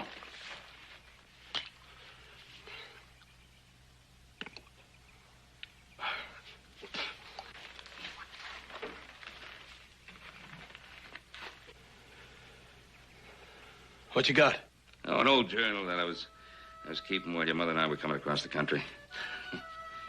Matter of fact, with that mare, you remind me a great deal of her. She liked animals a lot, didn't she? Yeah, she sure did. I remember she kept some people waiting once, too. Whole wagon train full of people. Well, she helped the cutest little foal into this world. Her eyes are lit up like a captain's lamp, as they have been ever since she started to help Mr. Simon's mare have her foal. It seemed to be a sign for her, an indication of the new life and happiness that awaits us.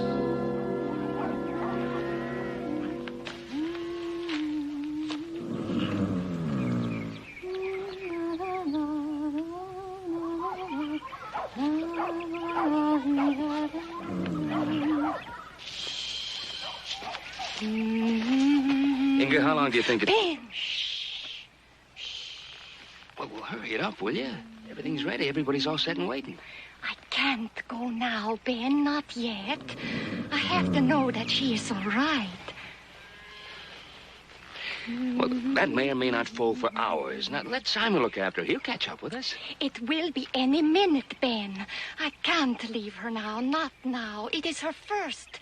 She's frightened and nervous. Well, look, Inga, she's not your mare. Let Simon look after her. Ben, Adam is not my son, but you have entrusted him to me. Just the way Mr. Simon has entrusted his prize mare to me.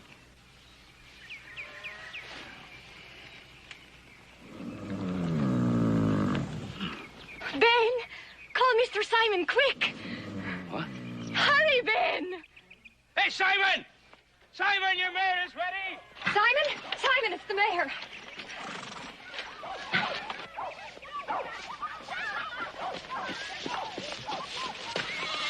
Oh, Ben, isn't he beautiful?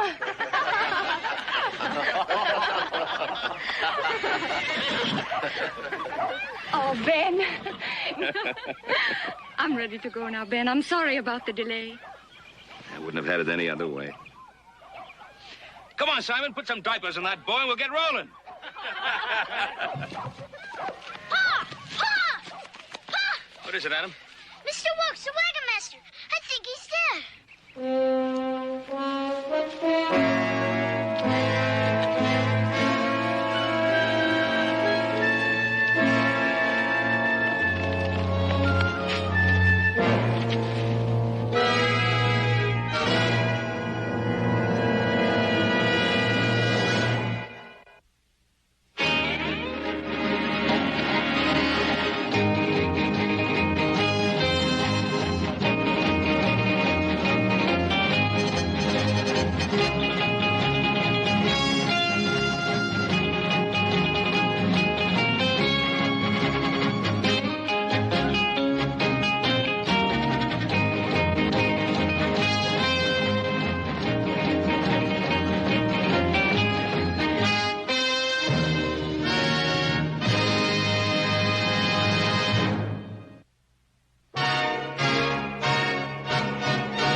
Dead drunk again.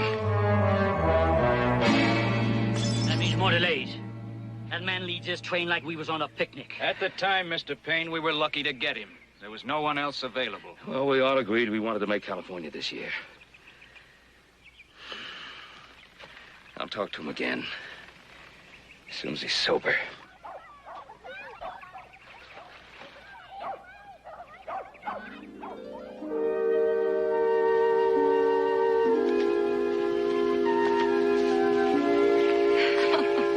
Ben, always writing in your journal. I guess I had too many years at sea. Anyway, a log is important, Inga. I know. My father started one just like that before we left Sweden. Oh, those were happy times. I treasured it for years because it was so much a part of him. All I ever seem to get into this log is trouble. We walk by faith and not by sight, Ben. Of course. Those people put their faith in me. They talked them into selling their homes, everything they owned. I sure didn't expect this much trouble. These are strong people, Ben. They can stand a little disappointment. I didn't promise them disappointment.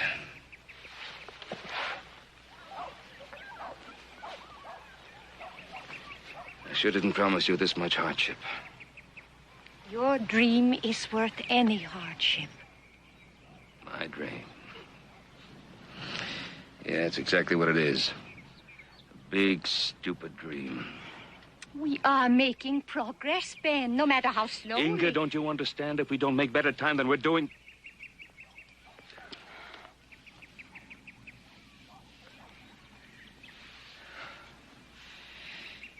We just shouldn't have started out this year, that's all. Should have been better prepared, better equipped.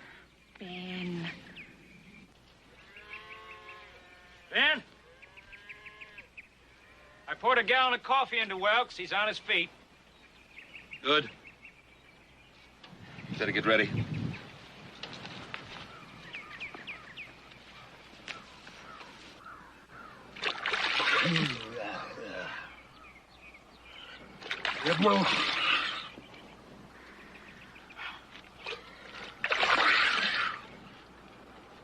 Well, what do you have to say for yourself this time?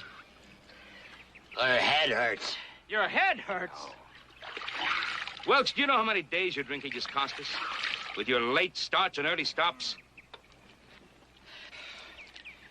My head hurt from the night before. I figured a few nips would help out, but they caught up with me. Well, let me tell you something, mister. Our bargain was that you were to take us to Ash Hollow in time to join that main wagon train. If we miss it, you'll not get a penny.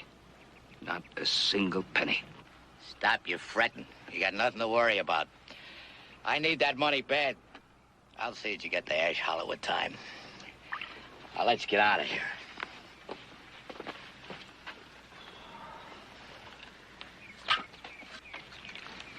What do you think will win out, then? The whiskey or the money?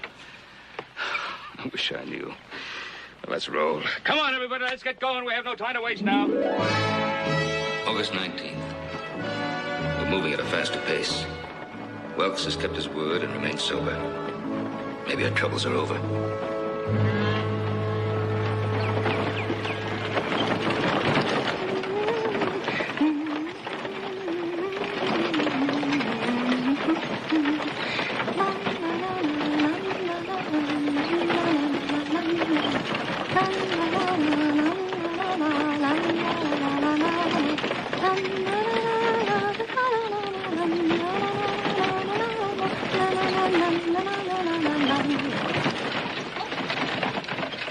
You all right?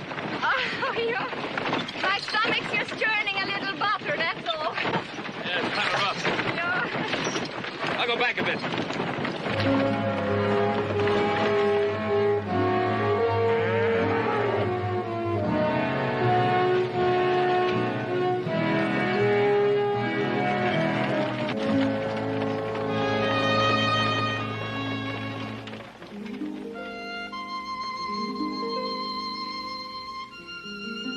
He's a tired boy, Ben.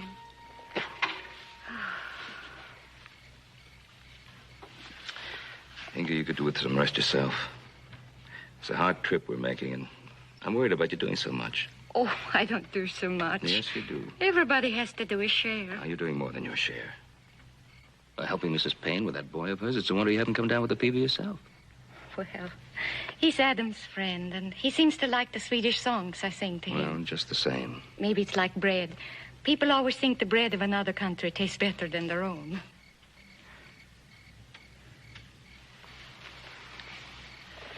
Yeah. What's wrong, Ben? Oh, I don't know. Just wondering. Wondering whether where we're going is so much better than what we had. Of course it is. You will plow and plant and build. You will have a house and a garden. We will have a house and a garden, you and Adam and I. We will have a house with windows on the east and windows on the west. Some for the sunrise and some for the sunset.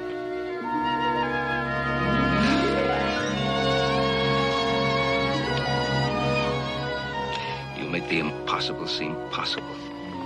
And it is possible. You'll see.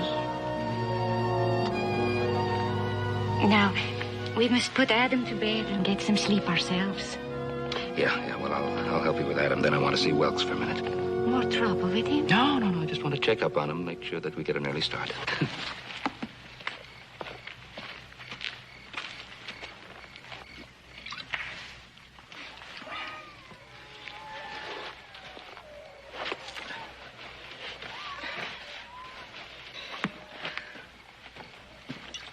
That's my whiskey, Welks. At least it was my money bought it. Rockwell, I know you was following me. That's right. Ever since I heard you was guiding this train. I waited, Rockwell, I swear it. I waited as long as I could.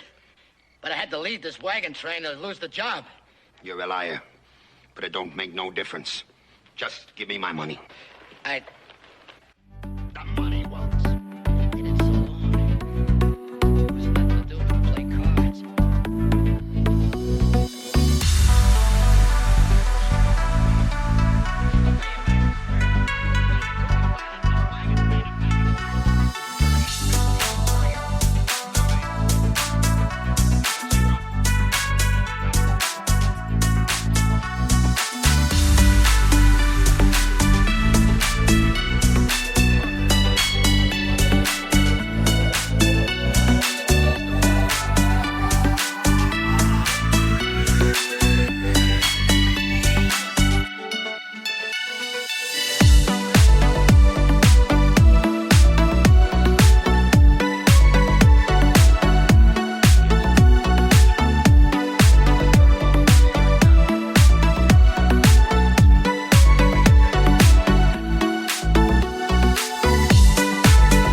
I'll wager you haven't told your man you're with child yet.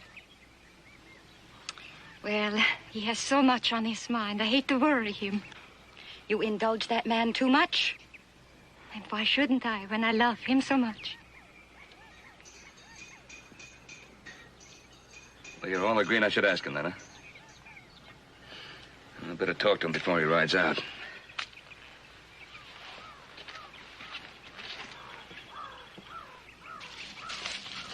Morning. I've been delegated to talk to you. What about? Well, you said you were a partner of Wilkes's, isn't that right? And you a guide, too? Do you know this country? Like the back of my hand? Where you headed? The gold fields, west. Good. That's where we're headed. We'll pay you well to lead us there. I'm in a hurry. I don't need your money. Just what Wilkes owed me. You really think it's a promised land of milk and honey out there, don't you? Look, all we want is help to get us where we're going. You ain't fit for where you're going. You listen to me, mister. We planned this trip for a long time. We sold everything we owned. And we put our trust in God, and all we want is for you to make us more fit than what we are. Besides, nobody gets any money. Wilkes's or anybody else's. Until we reach Ash Hollow.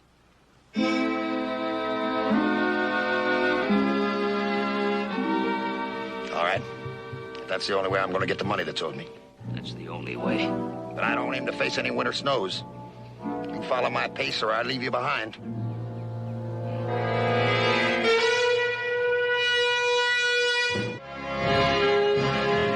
The first week with Rockwell guiding us, we struggle through hills browned by a sun that also drains strength from us. But it points the way west to the new land.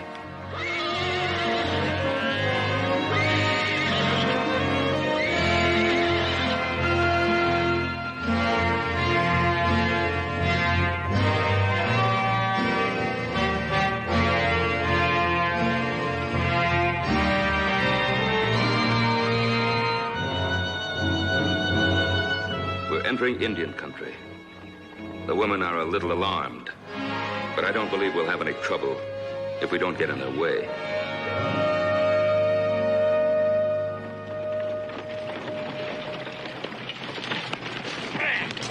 No, come on, roll them. Keep them moving. We're never gonna get there. Hey, Rockwell, take it easy. You already made 15 miles today. We'll make another 5 before sundown. You better slow down. The women can't take it. Ah, and send them back where they belong. I'm ordering you to slow down. You ain't on the quarterdeck of a clipper ship now, Captain. Same rule applies, mister. It's my responsibility. You hired me. On my terms, Captain. All right, ho! Roll them out there.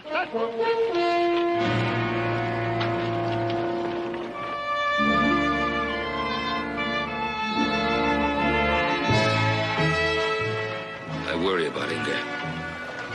Rockwell is as extreme in his urgency as Wilkes was in his procrastinations.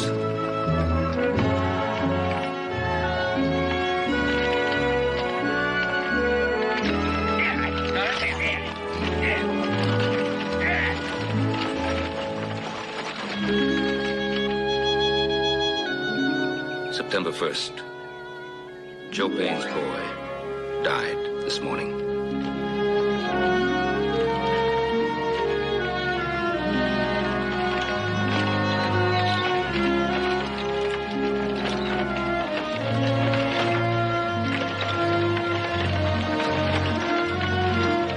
Burned gunpowder over his grave and trailed the stock across so the wolves or the Indians aren't likely to find his body.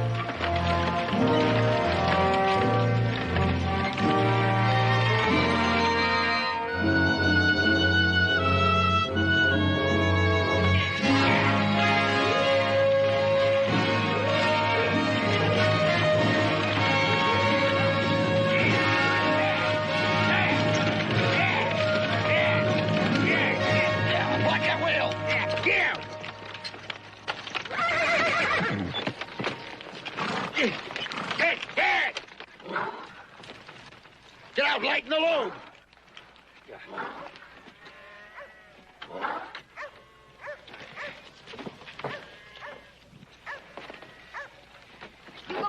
Father. Well, go on, get back there. I want to help you. Do as I tell you. Yeah! Yeah! Good! Yeah! Get away from there, Ringer!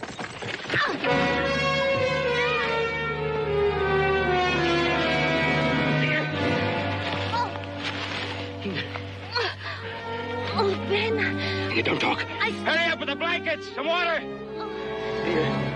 I should have told you before we left, but I thought that we would get there before it happened. What? What? Before the baby came. Baby? Oh, Ben, I'm so sorry.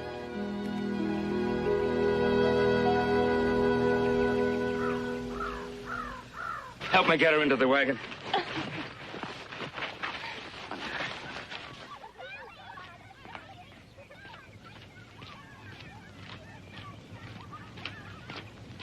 Oh, Ben. I had hoped to whisper it to you sometime when we were alone, to draw us closer with my wonderful news. I should have guessed. Well, my mother gave birth to my brother Gunnar in the fields after a day's plowing. I was sure it would be as effortless for me. You should have made things easier for you.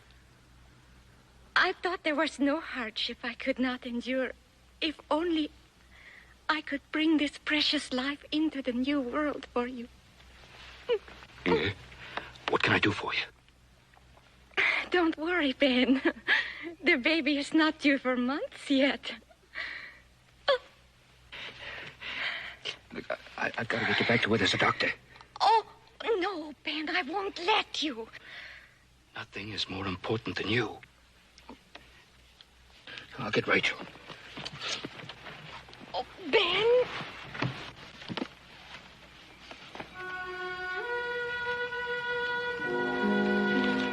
Help her, Rachel.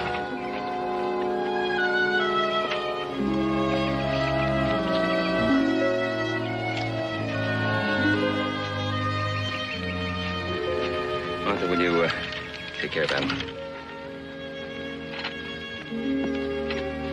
How is she, Ben? I don't know. Is she able to travel? She's in pain. Winter's closing in on us, Ben. We didn't come equipped to face winter on the trail. We can face it if we have to. Not with me. If you slow down anymore, you'll never reach Ash Hollow before the first snows. Now, you take your choice. Get caught by winter or move, and move hard. Ben, come here. I'm all right now. Now, Inga, don't you worry yourself about anything. No, listen to me. I felt life inside me, Ben. I know I will carry the baby now. Tell them we will go on, no matter what. Oh, now, don't you worry, Ben. She's a fine, healthy girl. She'll be all right.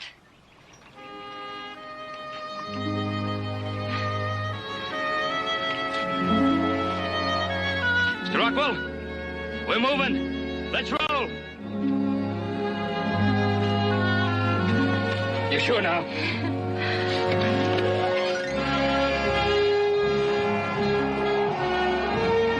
I seem to have lost count of the days. The weather grows cold, but we're moving, and the people feel better, even cheerful at times.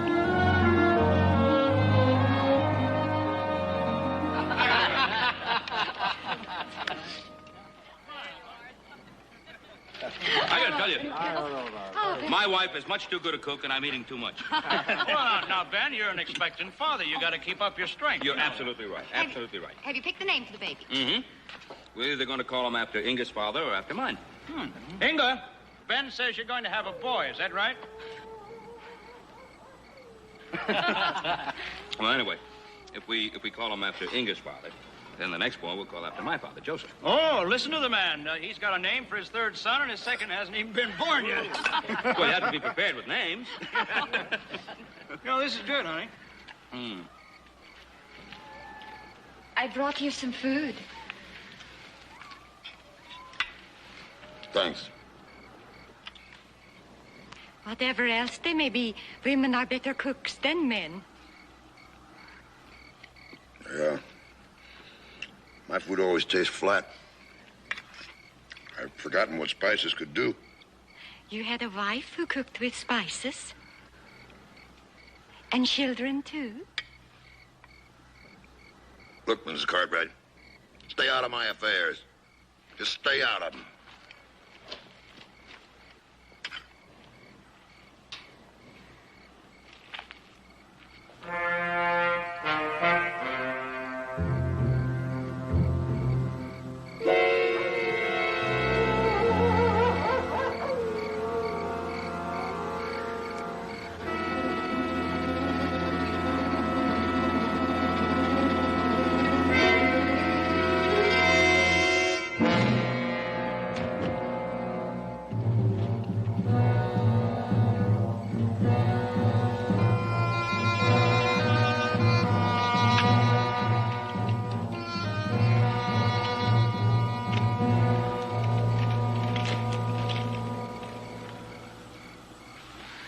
Thieving devils stripped me bare.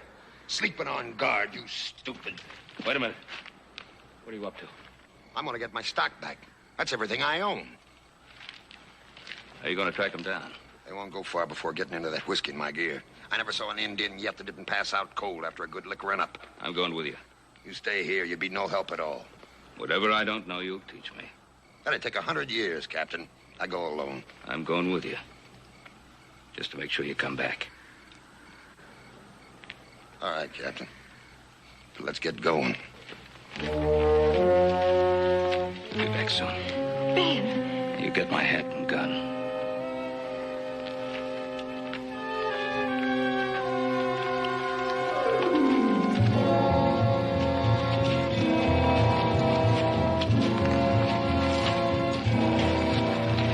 We've gone far now, Rockwell. We've got to get back. We're not going back until we find him. I don't see how we'll ever find him in this wild country. What's the matter, Captain? You finding the land of milk and honey tougher than the sea? No, just different. You bet it's different. I'll learn to live with it. You'll learn to live with it.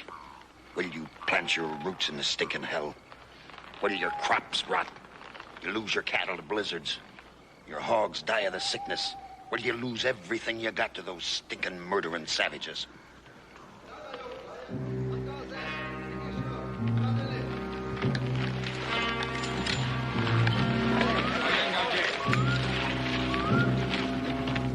Elewa, Andiana, Nexa, Anyo. Yagayu, Mandase. Andiana, Nexa, Anyo. Rockwell! Lay get away!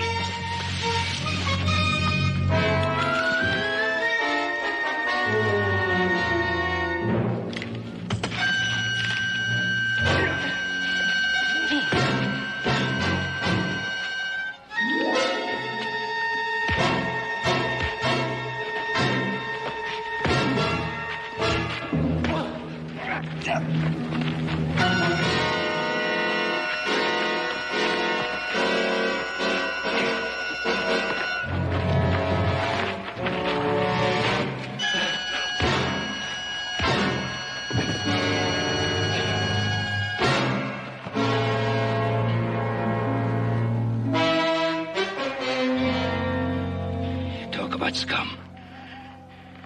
You know better than they are. That Indian didn't have a chance. I'd have killed the whole stinking tribe. You'd have done the same if they'd murdered and scalped your wife and kids. That's right. That's no excuse to get down to their level. I don't need your preaching. You made me bring you out here. How far you think you'd have gotten without me? We needed what you had to offer. But not if it makes us animals. You know better than I am, Captain. Don't give me your plan for living. I don't need it. What's keeping you, Rockwell? Can't just be the money. You bet it can't. Why don't you just pull up and leave? Because I need to see you lose everything just like I did. Your wife, your children, and your stinking dreams.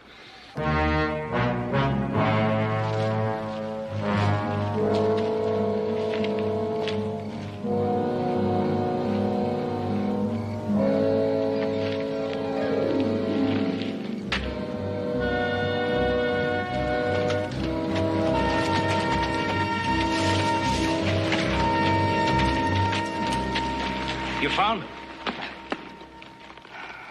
Ben, are you all right? Yeah. Ben, listen to me. The baby. Your baby, it's come. What? It's a boy, Ben. A fine, strong boy.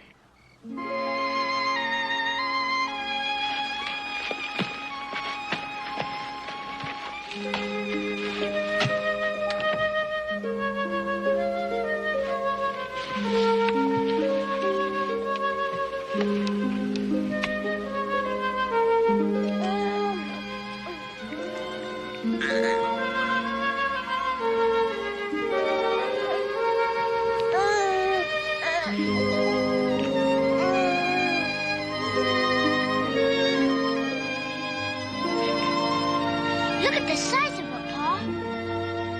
Well, that's a boy. It's not an it. Are you happy, Ben?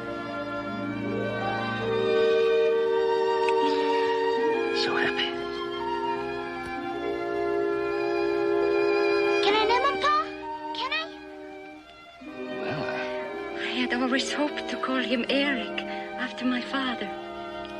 But don't you remember Uncle Gunnar asked us to name him Haas? Oh, yes, I remember. In the mountain country, that is the name for a big, friendly man. Hoss. I tell you what, Adam. We'll give them both names and see which one sticks.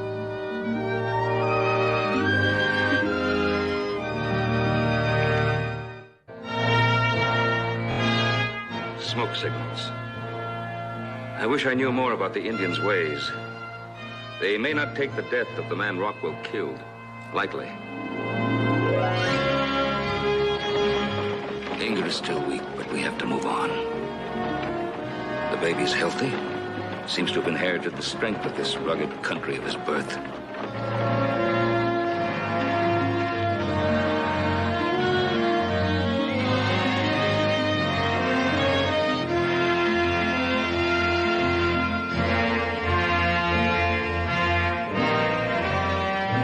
Adam does his share of duties. He's getting to be quite a boy.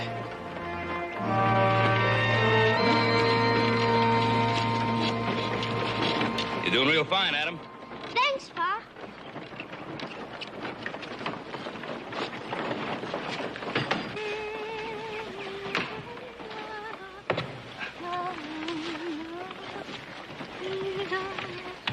Warm enough?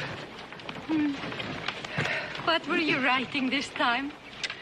Oh, about meeting the Rhine Company at Ash Hollow and about Inga getting a few days well-deserved rest. Speaking of well-deserved rest, let me hold it for a while.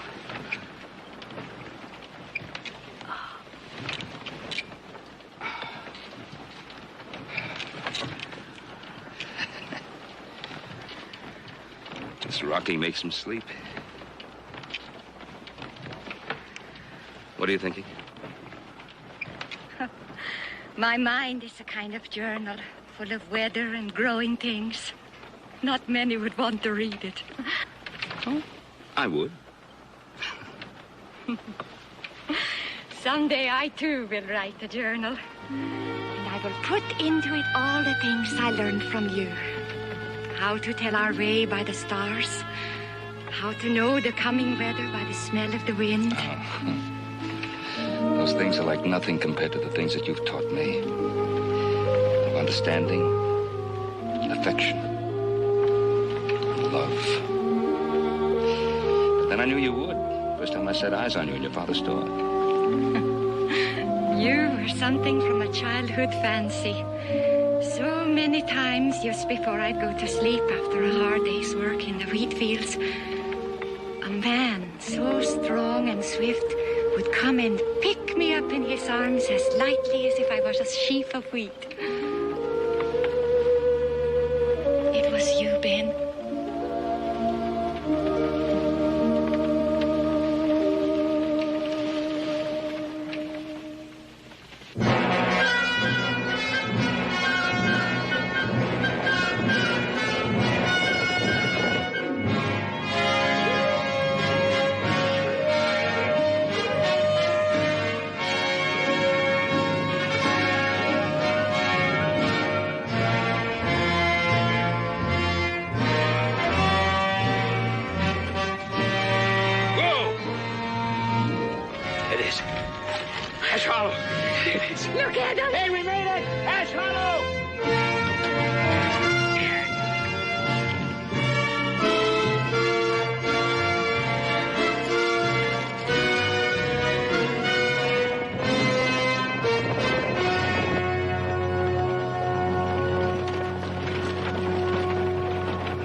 I brought this company up from St. Joe, Missouri. I expected you earlier. Oh, it's a long, hard pull. You got a lot of hard, rough country around here, mister. Well, we're lucky we got here at all, mister. We thought the Rhine Company would be here by now. Yeah. What about the Rhine Company? We're supposed to meet them here. They was here. What did you say? I said they was here. What do you mean they was here? Well, they waited as long as they could. There was no deadline. They were supposed to wait until we got here. I know, but Ryan got word from Fort Laramie that they was in bad need of some of the supplies he was carrying. He just couldn't wait any longer. You did this, us. You filled us full of wild dreams. Oh, Joseph, don't. You held us back. We would have been here long ago if it hadn't been for you and your wife. What are we going to do now with winter coming on? Hey, that's enough! Simon, no. Might not have to worry about winter now. I ain't seen them around here for a long time.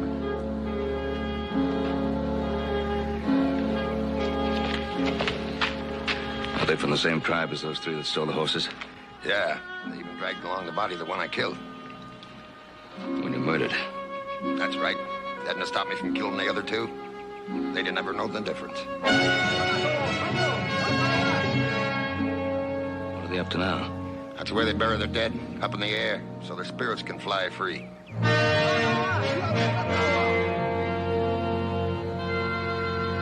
You in for a fight? We're in for a fight. Inga, Rachel, everybody, into the way station, quickly. Simon, Payne, get the guns and ammunition. Hurry it up.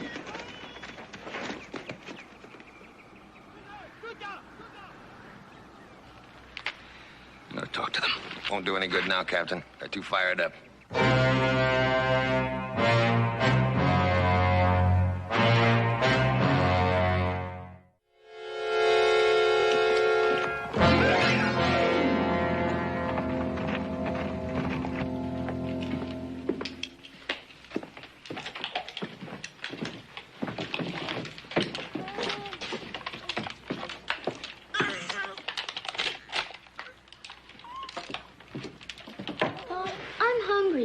Yeah, we'll eat soon.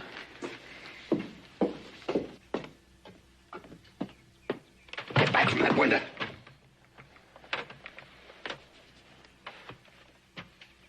Go on over there with your mother.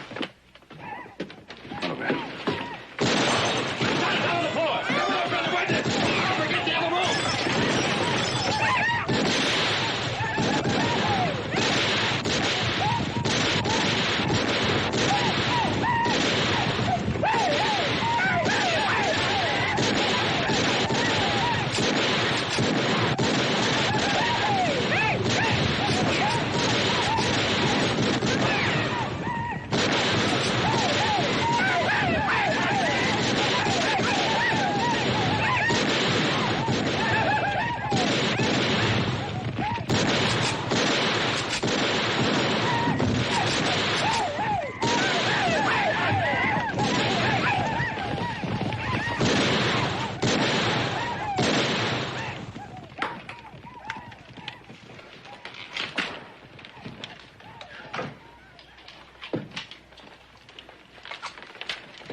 They'll be back.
I wanted to be there with you when you reached your new land.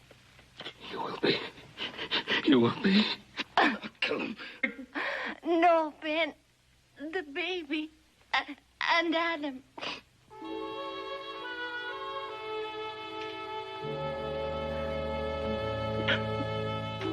Oh, Ben, it's so cool. I can see the snow on the mountains. I can see. Oh, Ben, hold me. Keep me warm. I love you. Jag älskar dig.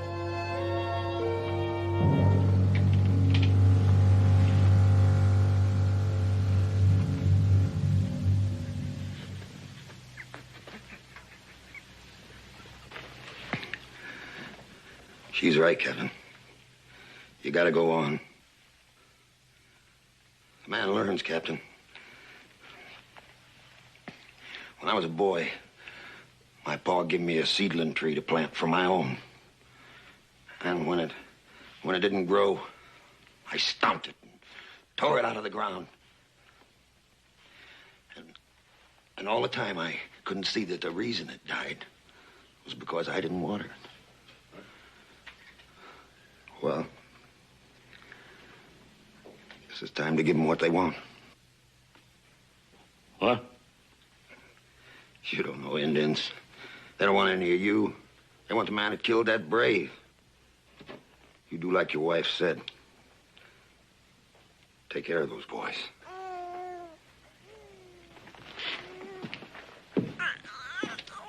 Rockwell.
Inga. My love.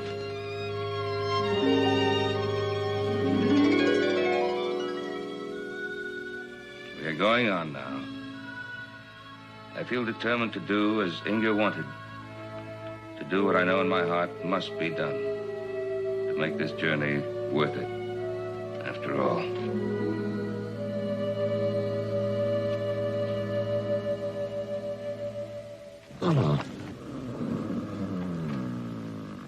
Hey, Paul, look at that. She done it all by herself. Ain't that something?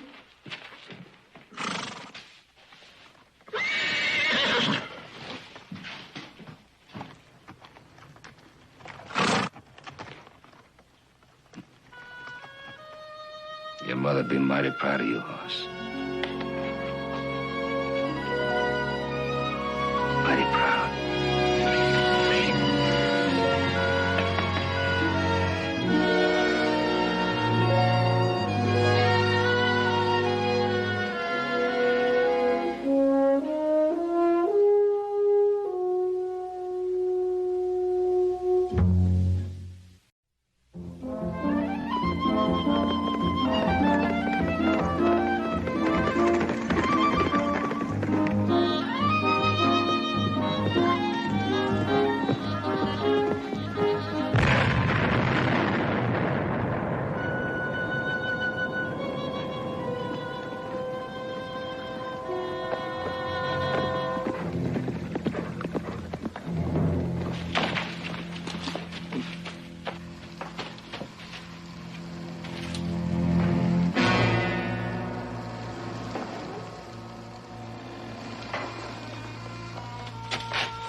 I had to kill him, little Joe.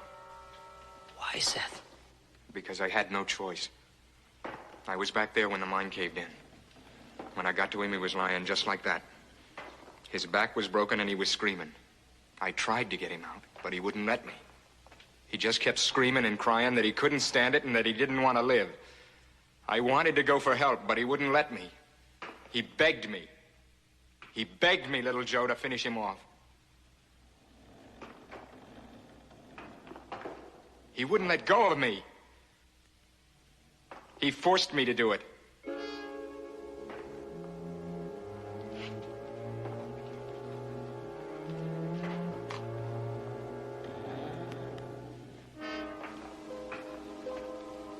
Little Joe, you know I wouldn't have done it if I'd had any other choice. You do know that, don't you? You'd have done the same thing I did.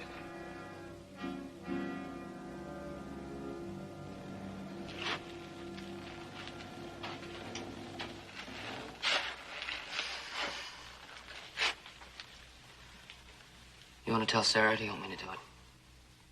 I was thinking about her, too. It's my duty to tell her. But I'm not going to tell her what I did. I'm just going to tell her the mine caved in. And you got to do the same, little Joe. Not only to Sarah, but to everyone.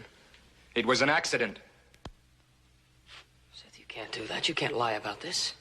Do you think I could tell her what really happened? Do you think I could tell anybody? How's she going to take being told that the man she's going to marry killed her father? Seth, you can't lie to Sarah about that. All right, then you tell her, and you be there to see what it does to her. You know her. She'd never be able to live with it.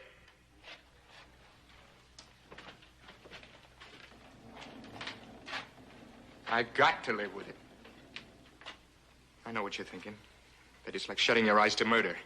That's right. Well, that's not what it was. It was being merciful to him to do what he asked. And there's only one person in the world it's going to hurt if it's told. And I don't want her hurt.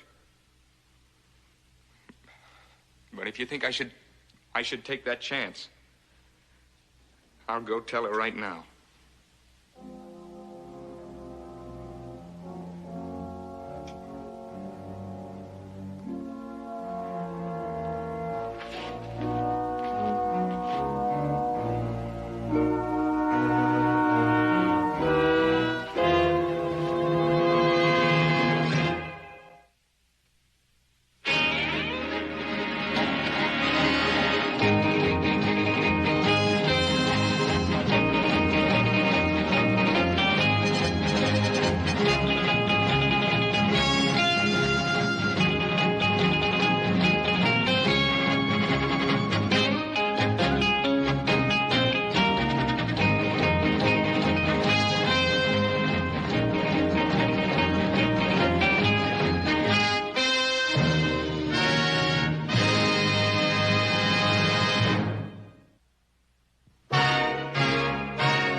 As much as it has pleased Almighty God to take unto himself the soul of our brother departed, we have borne his body to the place prepared for it, that ashes may return to ashes, and dust to dust, and the imperishable spirit may be forever with the Lord. Now may the peace of God, which passeth all understanding, keep your hearts and minds through Christ Jesus. And the grace of the Lord Jesus Christ, and the love of God, and the communion of the Holy Spirit be with you all and always. Amen.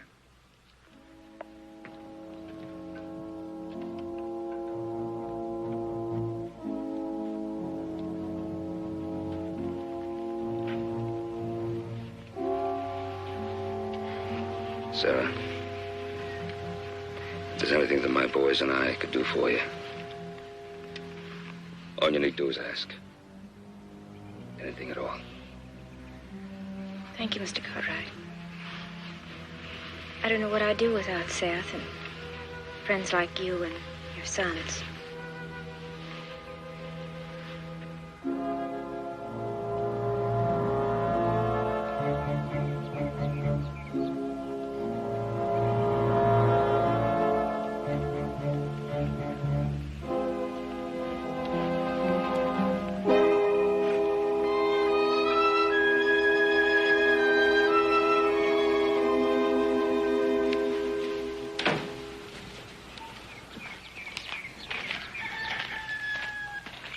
Well, come here.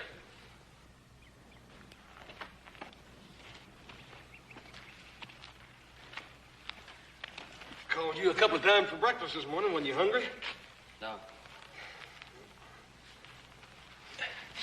Come on, dude.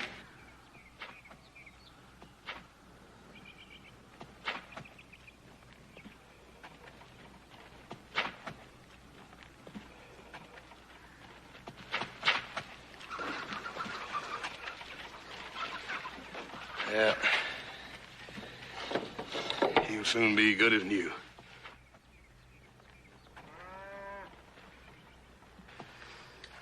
You're wasting your time. What do you mean by that? He'll hobble around like that the rest of his life. Oh, come on, Joe. Well, he'll be running around that pasture as good as new in no time. Well, look at him. Can't you see he's hurting? See, he's trying to get around like a normal horse. What's eating you, anyhow? Got him all bandaged up.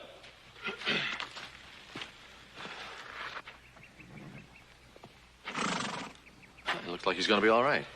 Yeah, to me and you it looks that way, but to our little brother here, he don't figure he's got a chance.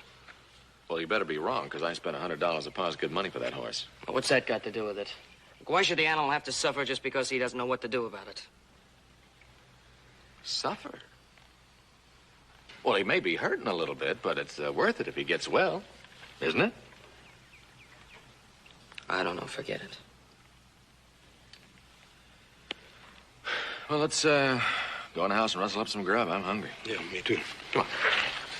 So, what's happening in town? Well, there's one whale of a poker game going on at the Silver Dollar. It's been on for about 24 hours now. Yeah? Who's the big winner? Seth Pruitt, from the looks of things. Hey. Seth Pruitt? Yeah. He's playing poker? So, what's the matter with playing poker? Nothing.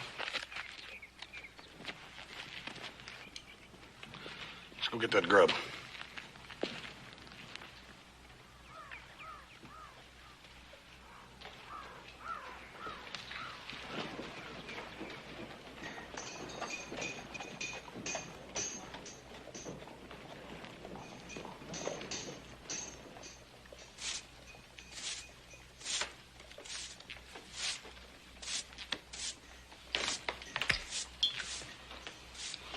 I call.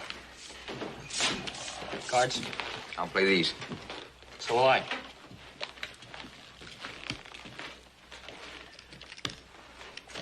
I call. Full house, gentlemen. Hi, little Joe. Hey, what you doing here so early in the morning? Heard about the poker game. Just wondered how you were doing. I'm hotter than a pistol. Oh, I know what you're thinking. That I shouldn't be here. That I should be with Sarah. Is that right? I'm not your judge. What you do is your own affair. Yeah, but it don't look right to you, finding me right here in the middle of a poker game, does it? Like I said, it's none of my business. Well, the game's an accident, Joe. I came in yesterday to catch the stage for San Francisco. It was late, so I decided to sit in a hand to pass the time. I got lucky, and I've been here ever since. Why are you going to San Francisco? Business? Just business, Joe. I'll catch the stage this afternoon. Hey, listen. Do me a favor, will you, where I'm going? Yeah, what's that? Go out and see Sarah. She's been, awful moody since her pa died. Maybe you can help snap her out of it.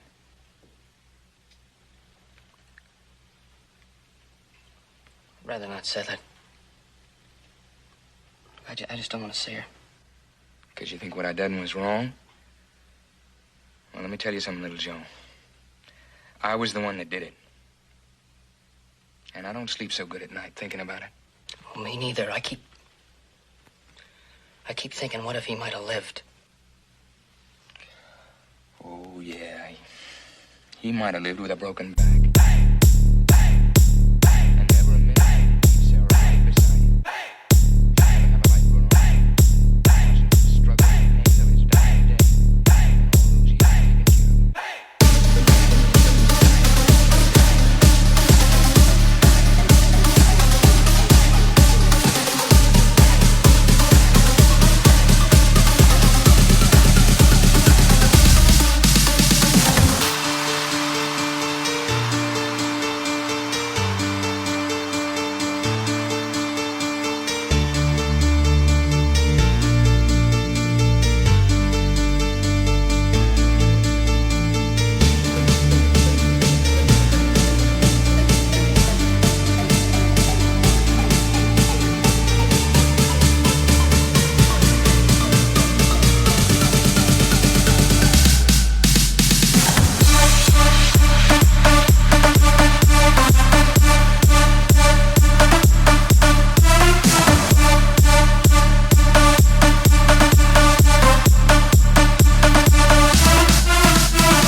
So if you came because... I just came here to see you. Since when do I need an excuse to come over and see you? I remember when I used to ride up here and thump on the door and yell for you, and there you'd be. I'll give you some coffee. Sounds good. Oh, let me help you with this. Oh! I think you'd better let me do it. I think you're right. Let's go and sit down. I didn't think I would be, but I'm glad you came, little Joe. So am I. You don't really want to be alone, do you? Only because I believe that what I felt, others couldn't. Not even Seth? Seth loves me. I know that. He said he wanted us to get married right away. Thought it would be the best thing for both of us. But it just wouldn't be fair to him until I can let go of the past. Do you understand, little Joe? Yeah, I understand. It's not so bad being alone, really.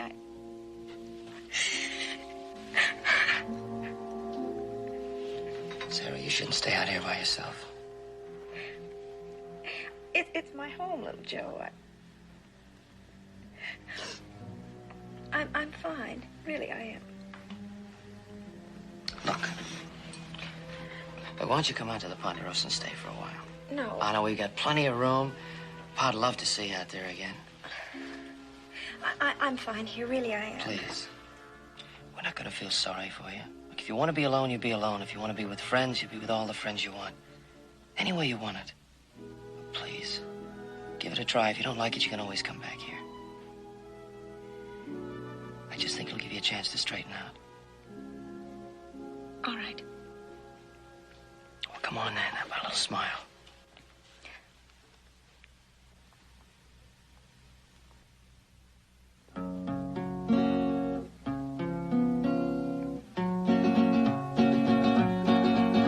Oh, don't you remember sweet Betsy from Pike across the big mountains with her lover Ike? With 2 yoke cattle, a large yellow dog, a tall Shanghai rooster, and a 1-spotted hog. One evening quite early they came on the Platte. 'Twas near by the road on a green shady flat. When Betsy, sore-footed, lay down to repose, and wondering Ike gazed on his Pike County roads. They soon reached the desert where Betsy gave out, and down in the sand she lay rolling about, while Ike, half distracted, looked on in surprise, saying, Betsy, get up, you'll catch sand in your eyes. Wonderful song. No, bunch of 'em. Hey, wait a minute. No more tonight. We got a lot of things to do in the morning. Oh, it was a lovely evening. That was fun. You've all been so wonderful to me. So kind and considerate, I'll never forget it. Oh, that's what friends are for, Sarah. Good night. Good night. Have a good sleep. Thank you. Sarah? Thought maybe tomorrow we might take a ride around the ranch. Oh, yes, I'd like that. I'm so glad you persuaded me to come. Good night, little Joe. Good night.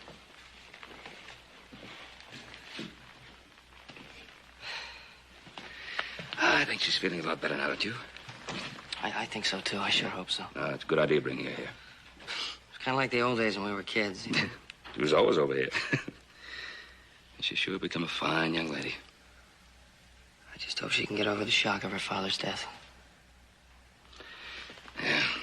Well, that was sudden. If ever there was a man that really wanted to live. Bravo, what's the matter? Oh, there's nothing the matter.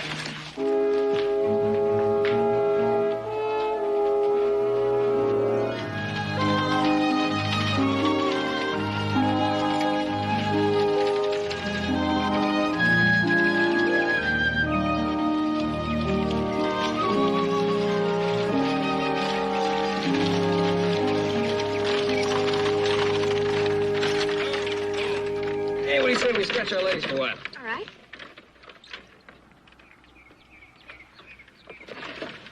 There we go. Oh, little Joe. The Ponderosa's so big and beautiful. You know, I never thought about it before, but it's almost like having a whole world all of one's own. Yeah? If Pa never lets me forget, I gotta take care of every square mile of it, too. Down there, isn't that where we found that bear cub? Hey, that's right, in the big cave down there. Uh-huh. Do you remember when we saw its mother coming, we dropped the cub and ran for our lives? Seth didn't want to run. He wanted to shoot. That's right. I'm glad you didn't let him. As I recall, it wouldn't have done any good anyway. I think we had a couple of crow guns with us that day. You know, when I told my father about being so frightened, he said that it served me right for being such a tomboy. Sometimes I just can't believe that he's dead. It all happened so quickly. Some mornings I wake up and I expect to hear him in the next room fixing breakfast. Only it just hadn't happened so quickly. Nobody can be prepared for accidents. I know, but it was so sudden. Sarah, don't you think it was better that it happened quickly? No. If he'd lived for just a few hours, I would have been able to say goodbye to him. Sarah. Please don't. Please, I can't bear to see you cry. I'm all right. I'm all right. I don't know what I'd do without you, little Joe. Sarah, if there was any way in this world that I...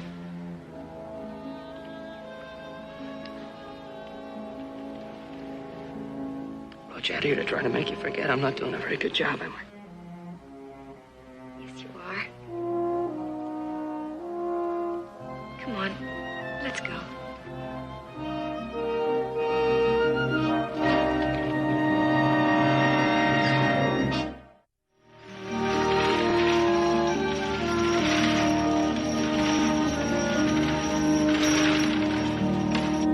I understand you've been to San Francisco.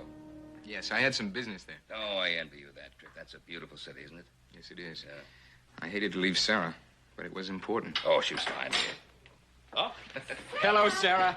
Oh, this is such a surprise. I didn't expect you. You didn't write. I wanted to surprise you. Oh, you did? Oh, you look beautiful. It's been good for you being here. Yes, it has. Mr. Cartwright, little Joe, thanks for taking care of her for me. It's the least we can do, Seth. We'll leave you two alone. Mr. Cartwright, now that Seth is back, I think I'd best go home. You know, Sarah, I kind of had a feeling you'd want to.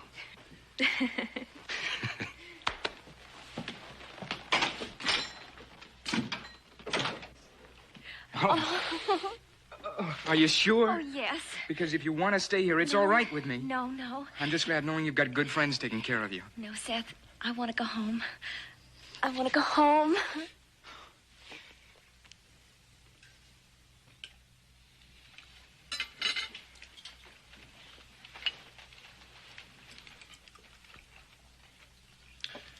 Well, there must be something that you boys can talk about, even if it's only to complain about Hop Sink's food.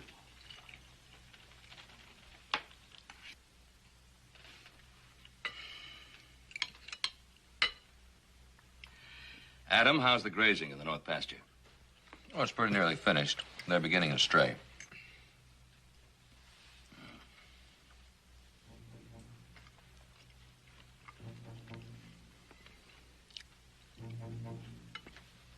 All right. So she's gone. It was very nice having a girl like Sarah here for a time, but she's got a life of her own to make. And...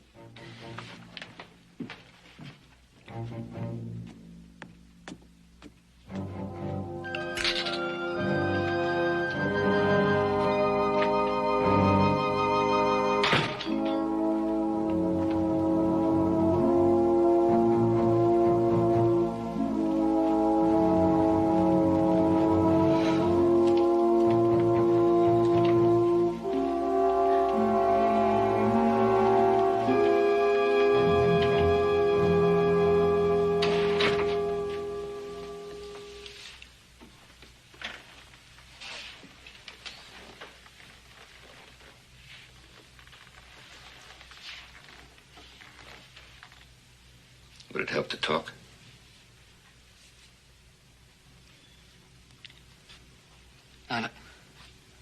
I'd like to go away by myself if it's all right with you, Pa. It's all right with me, of course. If you think that going away would help solve whatever it is that's troubling you. I just have to think it out alone, that's all.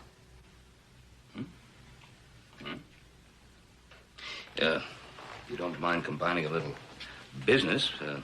There's some trees I'd like you to look at.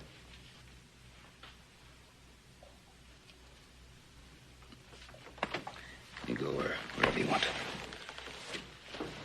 Pa? Pa, I want to think it out for myself, but even if I go away, I don't think I can do it.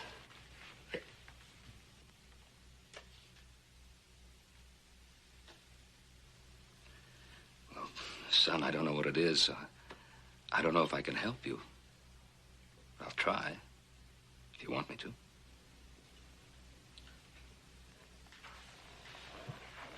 It's not the kind of thing I ever thought about very often.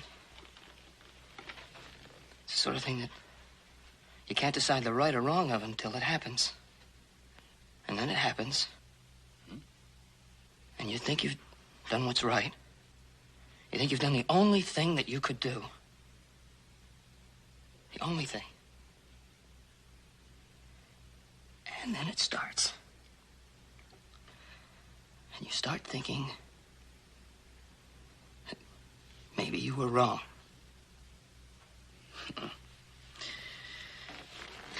You know, men generally know the difference between right and wrong. Of course, when they're wrong, they don't always like to admit it. That's just it, Pa. I don't know anymore. I don't know right from wrong anymore. Well, surely you don't want me to decide for you. I know I have to make the decision myself. Look, maybe you could tell me what you would have done in the same situation. Now, this is the kind of thing that could happen to anybody. I mean, it could happen to anybody, Pa. Any one of us could be in the same thing and have to decide.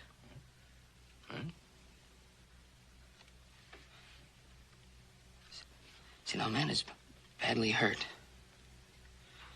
And he's in a lot of pain. And his friend knows he's in a lot of pain.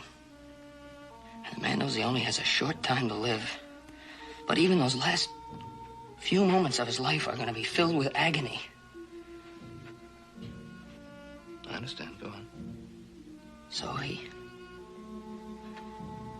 asks his friend if he would end it.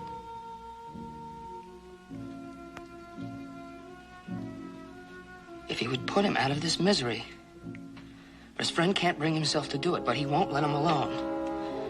He keeps begging and pleading with him for mercy, just to be able to die.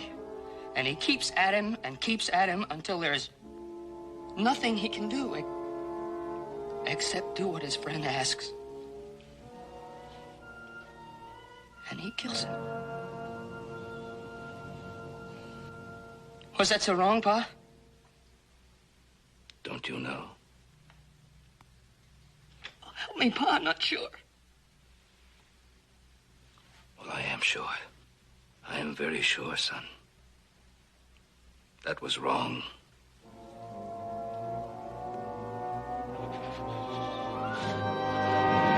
How can you be so sure?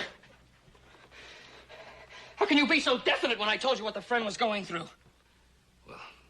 It's not up to the friend to make the decision. No matter how much pain the injured man was going through, not up to the friend to decide. Can't you understand? He did it out of pity. He thought it would be more merciful to... He couldn't watch this man die in agony. He couldn't watch this man die in agony. Well, how about the injured man? Don't you think that perhaps in his suffering he was trying desperately to live, not to die? He begged him to help him to die. Now sit down.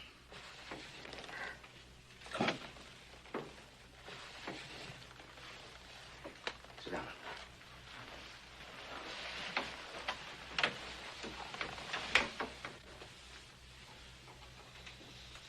I've always believed that when a man is badly hurt, I mean really hurt badly, his body's broken, nature tries to pick up the pieces and make him whole again.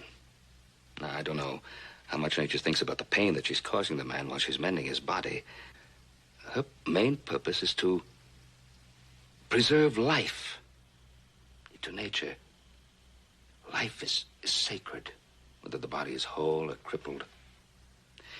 And that's why I think that no one has the right to end someone else's life.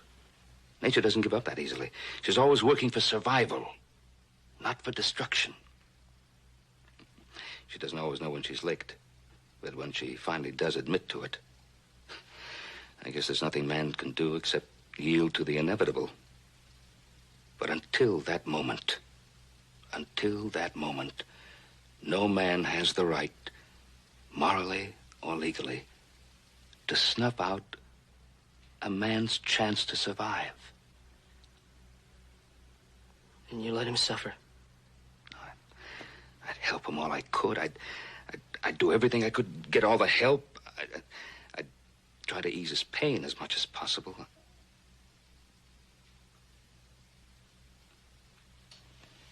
Joseph, have you ever seen a man in this condition? No. Well, I have. I saw a man fall to the deck of a ship from the crow's nest. Saw a man trampled in a stampede. I've seen a lot of men trampled in stampedes. None of them died right away. They were in terrible pain, but none of them wanted to die. See, a man when he's in bad pain really doesn't know what he's saying. His body is fighting for survival, and his mind isn't always aware of that. It's suffering the pain. So he begs to die. But he shouldn't be listened to. A friend should listen only to the pulse of life. Fight with it, not against it. Well, you think about it, Joe.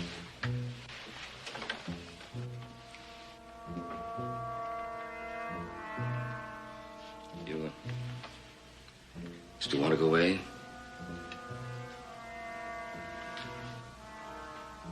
Tell you what, why don't you ride out with Adam tomorrow? Try to round up some of our strays.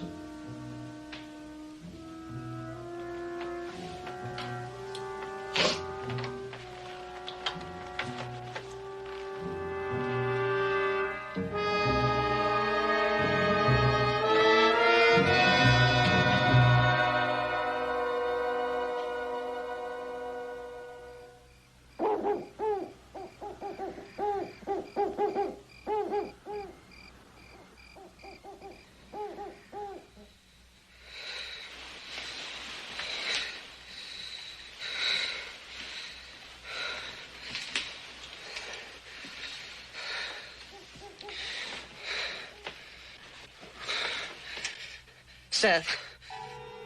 Seth, no. No, Seth. Seth, no! Joe?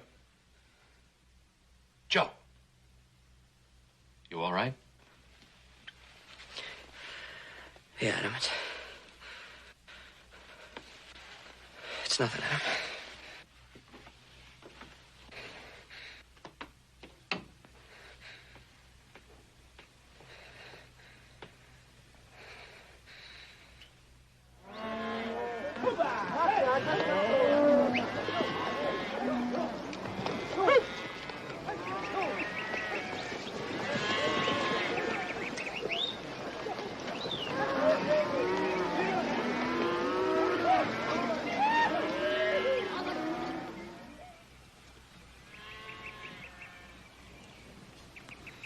You know, you haven't said 2 words all morning. Last night got anything to do with it? What's that mean? Well, you were having a nightmare and yelled out something about Seth. Remember that? No, I don't.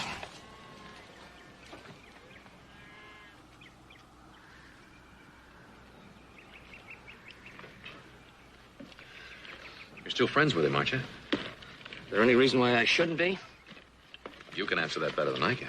Well, look, just because I mention his name in a dream doesn't mean I've got anything against him. I know that. All right, then don't talk about it. All right, Joe, something's bothering you, so why don't you just tell me about it, huh? He killed him. Sarah's father. He didn't just die in the cave-in. Seth killed him. What? His back was broken. He was in agony. Begged Seth to finish it for him. So Seth killed him. Were you there when it happened? I got there right afterwards. I went along with the story because I didn't want to hurt Sarah. I don't know what that would have done to her. Anybody else know about it? I talked to Pa last night. I didn't mention any names, but he could guess. I wanted to find out if what Seth did was right or wrong. I said it was wrong. Well, I agree with him. Joe, it's never too late for the truth. I think Sarah and the law should decide just how wrong or how right Seth was. Yeah. Anything I can do? Thanks.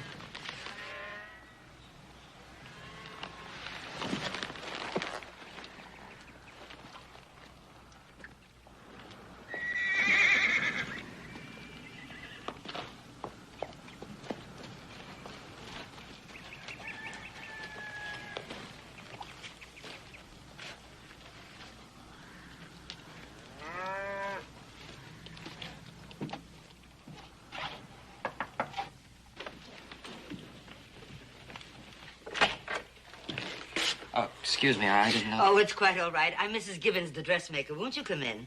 Thank you. I was looking for Seth. I thought he might be here. Oh, he's not here now, but Who I is think it, that Mrs. Gibbons? Sarah, it's me, Little Joe. Oh, good. Come in, little Joe. I'll be right out. Hello, little Joe. I wanted you to see my wedding dress. I don't think it'll be bad luck for little Joe to see it. Do you, Mrs. Gibbons? I don't think so, Sarah. I'll go fix the veil. I'm glad you came by. I didn't mean to bust in on you like this. I was just looking for Seth. Well, he's down at the mine, clearing away the debris from the accident. If you'd like to wait, I'll give you supper. No, thank you. I haven't got time. I'd best be on my way. You look lovely. If you see Seth, don't even bother to tell him I was looking for him. It was nothing important. All right. Oh, little Joe, I think Seth wants you to be his best man. If he didn't, I'd punch him right in the snoot. Bye.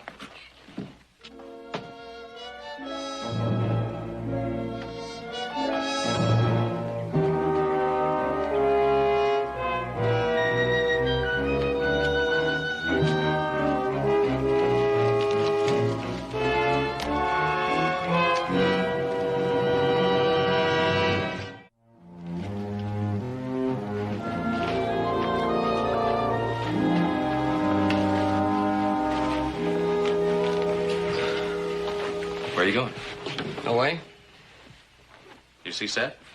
No, I didn't. Why not? Because I changed my mind. I think you and Pa are wrong. Sarah's father's dead, and there's nothing we can do about it. Seth is going to marry Sarah, and he's going to make her happy, and that's all I care about. Why'd you change your mind? Look, I changed my mind, and that's all there is to it, all right? I told Pa. I didn't think I was giving away any secrets he half-guessed anyway. You couldn't even wait for me to tell him myself, could you, Adam? If Pa's told Sarah. Now, wait a minute, Joe. If you'd been so sure that you were right before, you wouldn't have had to tell Pa or me. No, I think you're trying to convince yourself that two wrongs make a right, and they don't. It's got to be told. You know it has.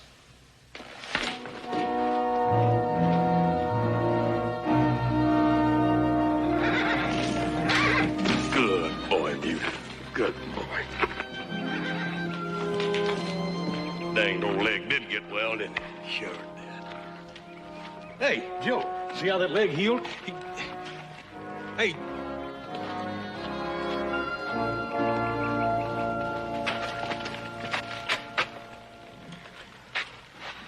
Pa, I thought you'd gone to tell Sarah.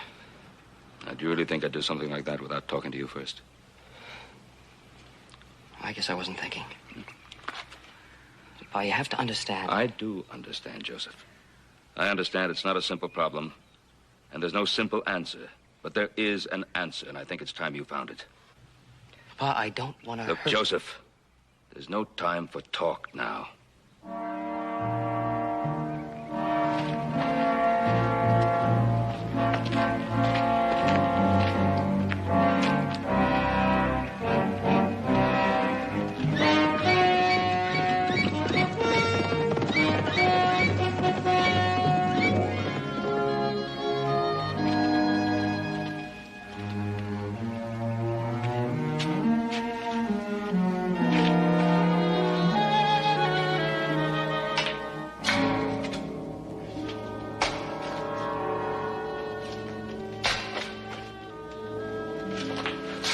Hello, Seth. Hi, little Joe.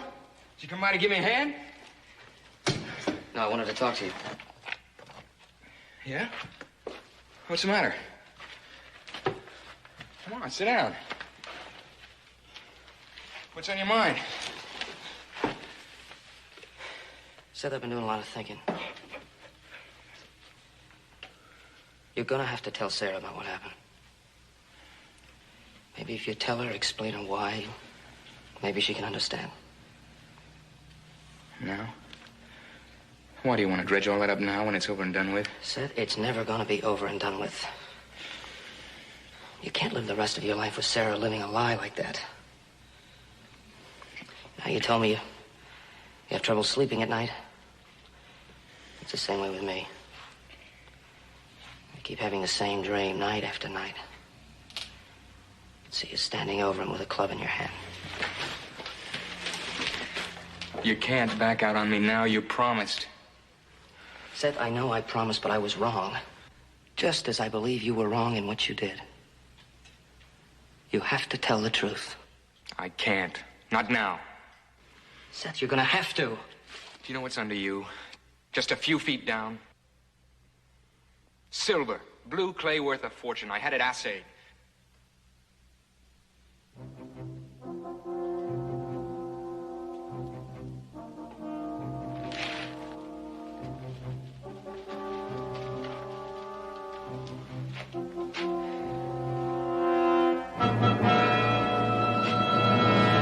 Sarah's father know about this?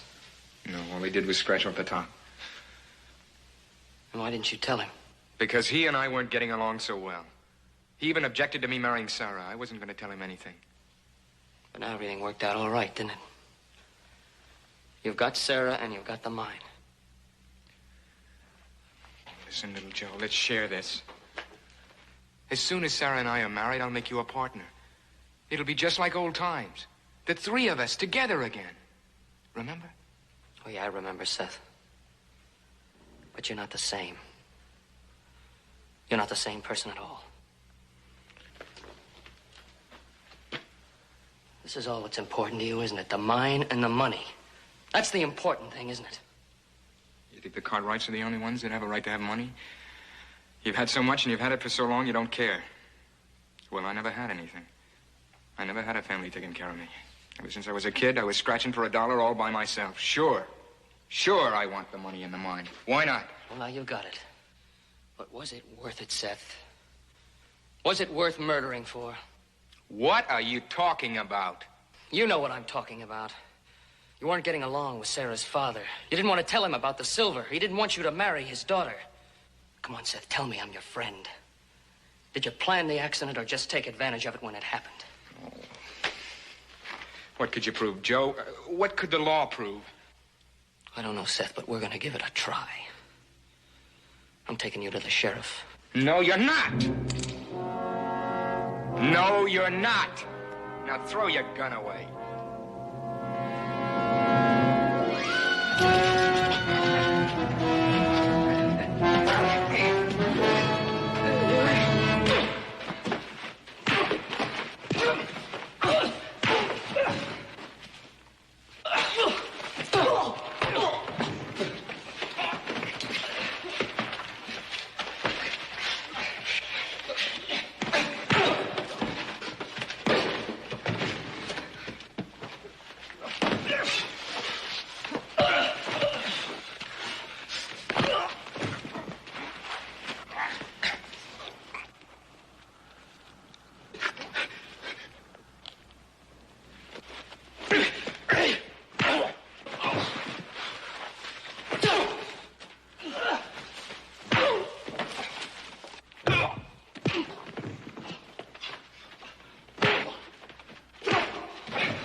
Joseph, someone to see you. Hello, little Joe. How are you? I'm fine. How you feeling, Sarah? All right. I just came to tell you that I'm leaving for San Francisco. It's gonna be real good for you to be with your uncle and his family for a while. It's not that I'm running away. It's that I just don't think I could bear to be here during Seth's trial. Oh, I understand that. Look, I want you to stop worrying, you hear? I want you to go to San Francisco and rest and try to forget what's happened. I'll come see you as soon as we've sold the mine. Thank you, little Joe, for everything. I don't like to interrupt, but that stage usually leaves on time, Sarah. I'll drive you to town.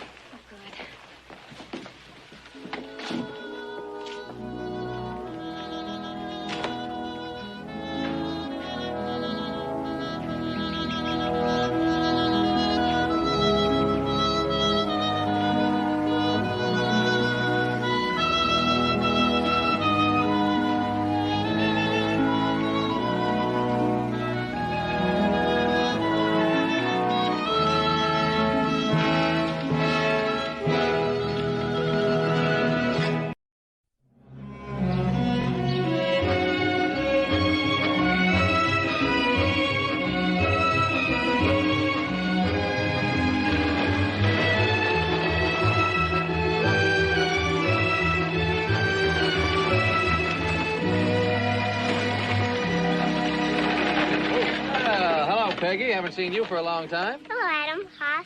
Hi, Peggy. What you doing? Waiting for my daddy. Is that right? He's been away again? Yes, but he's coming home today. He wrote me a letter and told me so. You been waiting out here long? Since morning. But he'll be along any time now. I bet you before I can count to 100. 100? You're not gonna do any skipping, are you? No skipping, not one number. Peggy, we'll see you. We gotta go mend some fences. Right, bye. So long. Get up. Get up.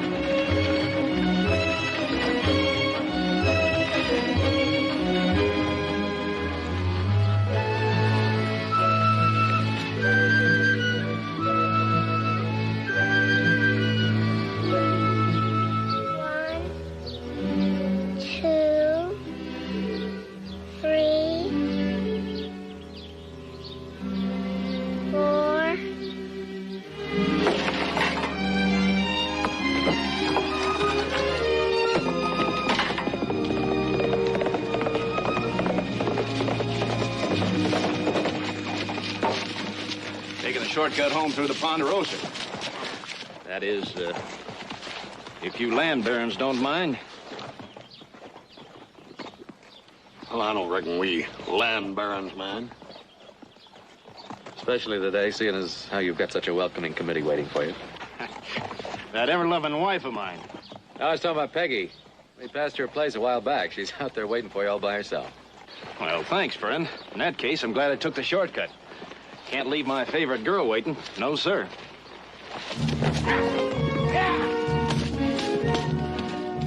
I hope he knows what he's doing. Ah, come on, boy. You afraid a little jump? You can make it.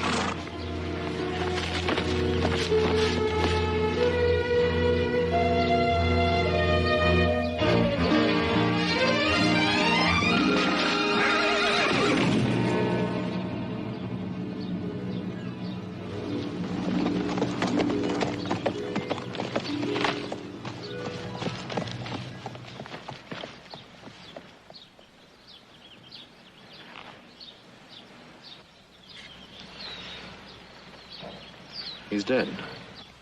98, 99, 100.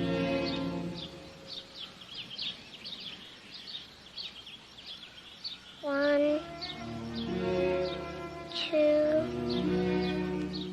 three, 4, 5, 6, 7, 8, 9, 10, 11, 12, 13, 14.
I'm sorry. I'm sorry.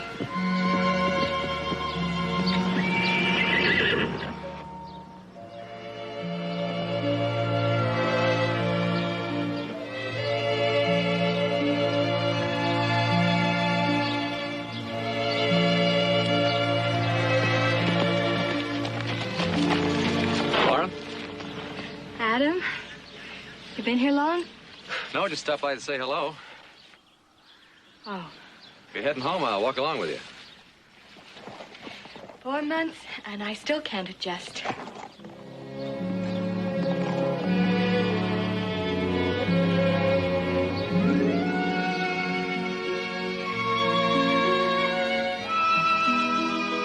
Now you be a very good little girl and go back to sleep. Shut your eyes. Now. And maybe when you wake up,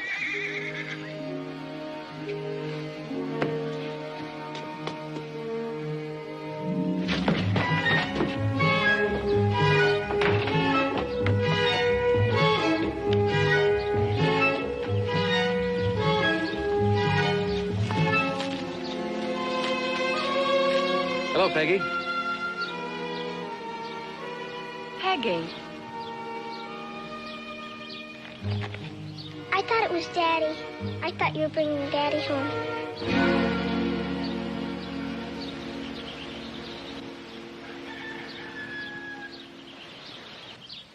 Bringing Daddy home. Is she still waiting for him? She's just a child.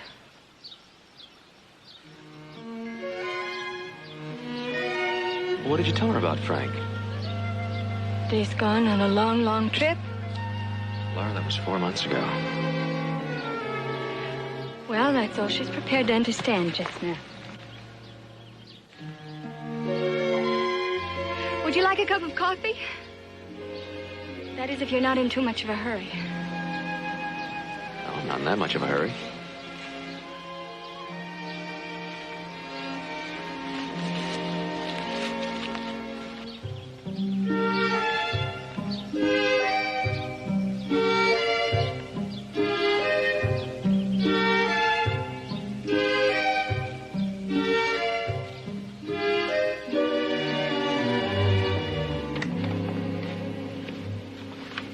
Adam, I'm so glad you came by.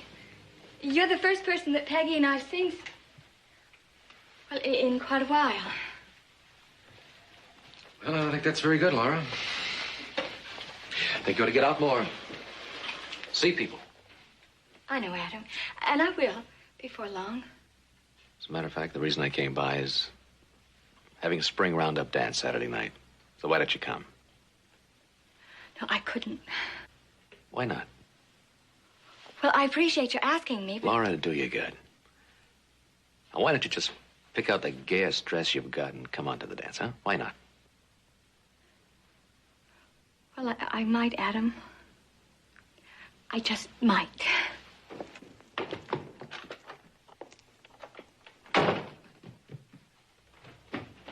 Hey, hold on there. What's your hurry?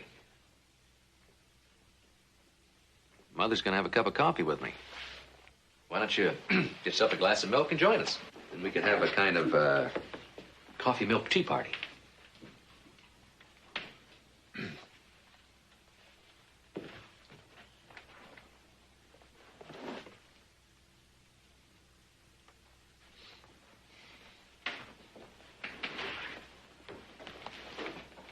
Peggy, I'm glad you came in. I was about to give Adam some coffee. I suggested that she get a glass of milk and join us. Then we could have had a coffee milk tea party. But she didn't think it was very funny. Well, I think that's a good idea. Peggy, go and get yourself a glass of milk from the kitchen.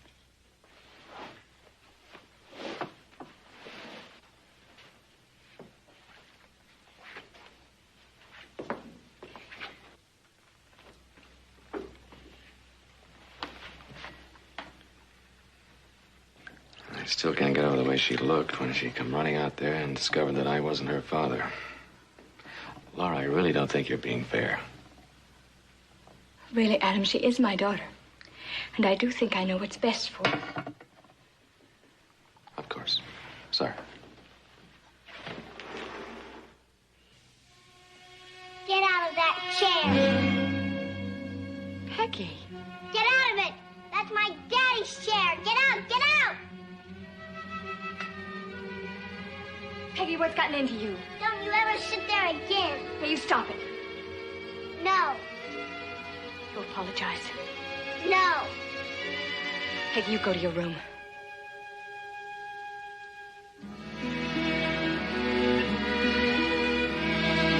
Go on.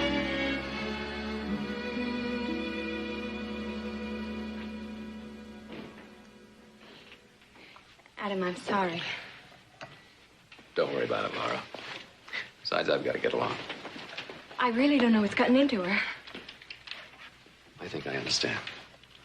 What about the dance Saturday night? What time shall I pick you up? Well, I don't know. I'll have to think about it. As long as you don't change your mind. I think it'll do you good.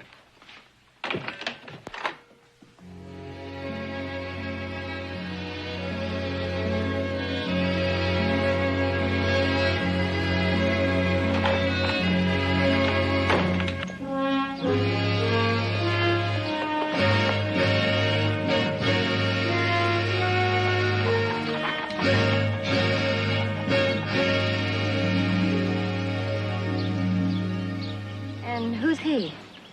Well, he's an old friend of Mrs. Dayton. Adam Cartwright. One of the Cartwrights. They're important around here? You don't know much about this territory, do you? Why, the Cartwrights, they practically own most of Nevada. Outright. Don't say so. And he's a very good friend of Mrs. Dayton's.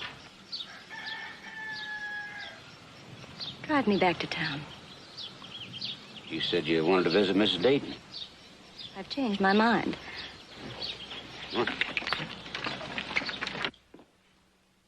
Mommy,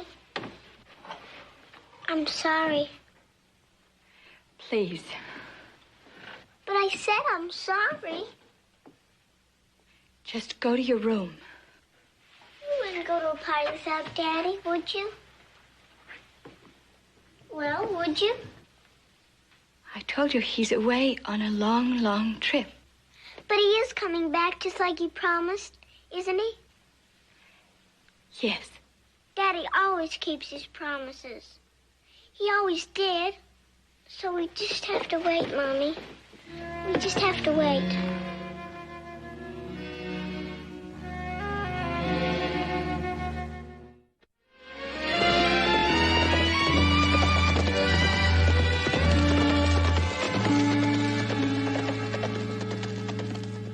She told Peggy he was on a long trip. Boy, I don't understand that. Frank's dead. Yeah, it's a difficult thing to do. Tell a child that her father's dead. Particularly for someone as young as Laura. Well, No, granted she's young, but she's still the child's mother. I remember when I had to tell you that your mother was dead. Hardest thing I ever had to do. I'm not saying it's an easy thing. The longer she waits, the harder it's gonna be. It's not doing Peggy any good. It's not doing her any good. So I think we ought to help him. That's why I think you were right in asking her to come to the party. Yeah. If she comes.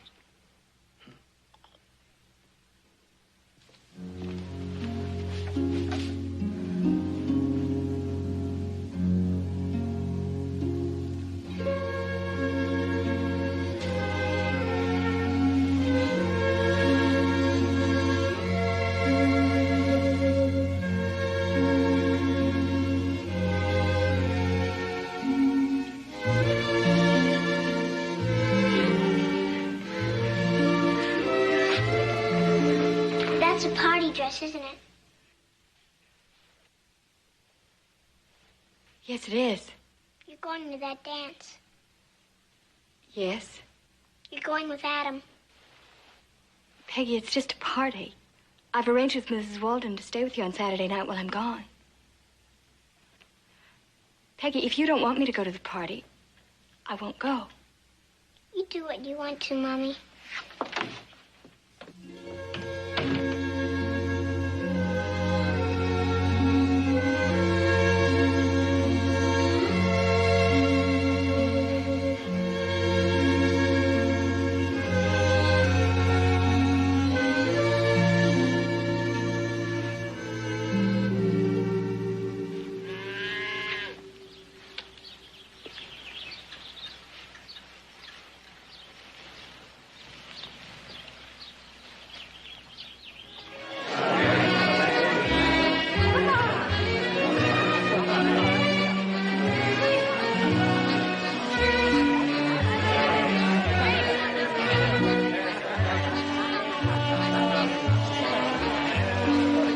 Ben, I could use a refill. Just, don't tell my wife. Well, why don't you stand where I'm standing, Walt?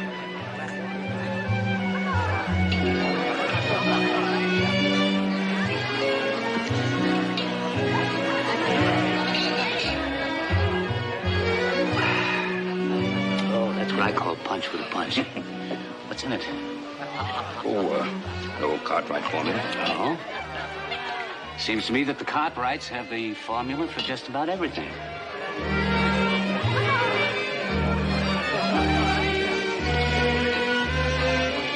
Yeah, seems so.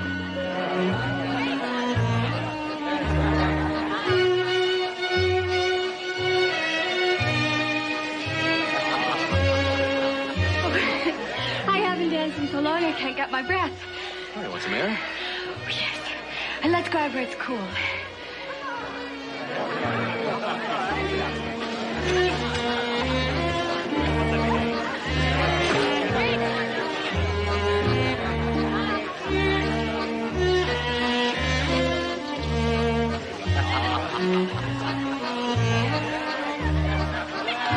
Nice party. Yeah, where's Little Joe? Oh, he's in the kitchen helping Hop Sing whip up some more of this punch. What about Adam? Where's he? Well, Adam just went outside with Laura Dayton. Ain't that just like his family? Little Joe out playing with the punch and Adam out playing the moonlight while I do all the work. Now, hold on there, boy. What work have you been doing? Dancing, boy. I've been dancing up a storm. I'm plumb tuggered out. Have some punch. This is much better. Yes, it is. Right here. Right here? Right here is the freshest air on the Ponderosa. You're right, Adam. It's perfect. And the whole evening has been perfect. Oh, I'm so glad you thought of inviting me.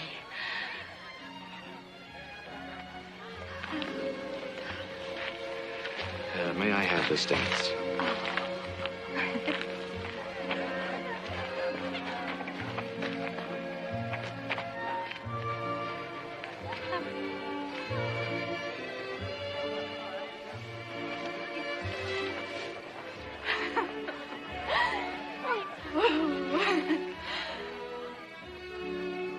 I'm glad you decided to come, Laura. For a while there, I thought you were going to change your mind. I almost did. I was afraid Peggy wouldn't understand. Well, there's no reason she shouldn't want you to enjoy yourself. And I am, Adam. Oh, I'm having such a wonderful time. Are you? Are you really? Yes, I am. And I'm so grateful to you. I'm so very grateful.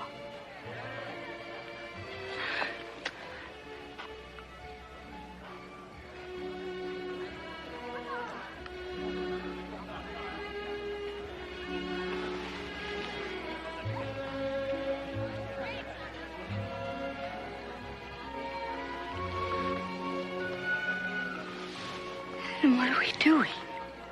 I believe it's called kissing. But we shouldn't, Adam. We shouldn't. Was it that bad?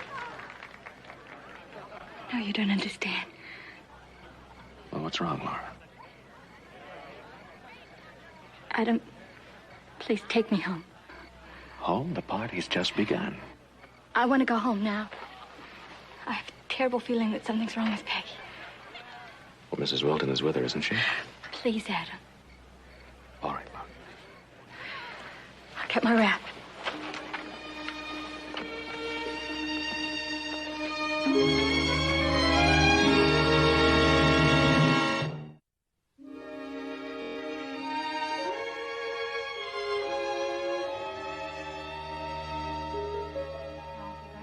My bed, you have to promise to go right to sleep. All right, Mommy. That's a good girl. I'll be up in a minute and tuck you in.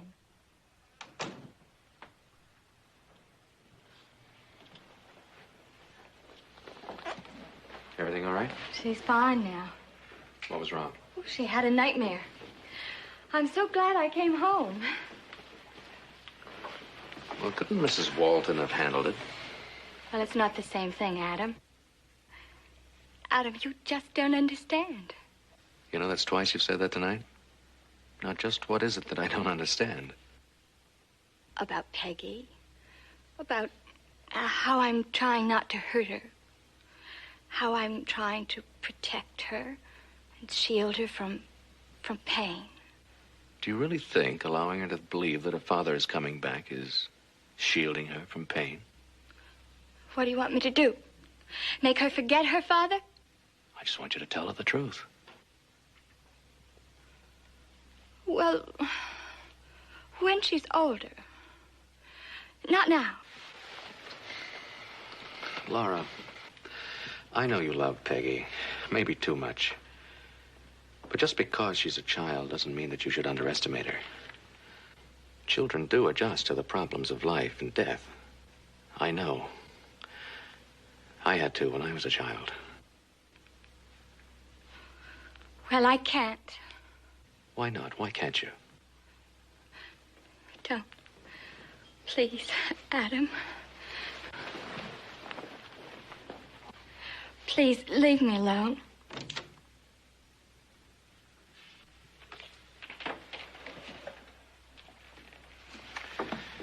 You know, I understand what's wrong with Peggy. But I don't understand what's wrong with you, Laura. can't discuss it now. I have to go upstairs to Peggy.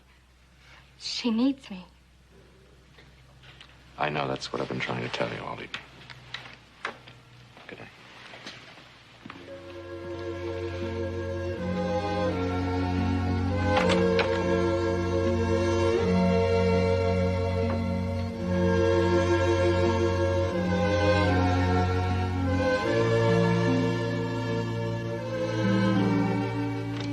Mommy, are you coming to bed, Mommy?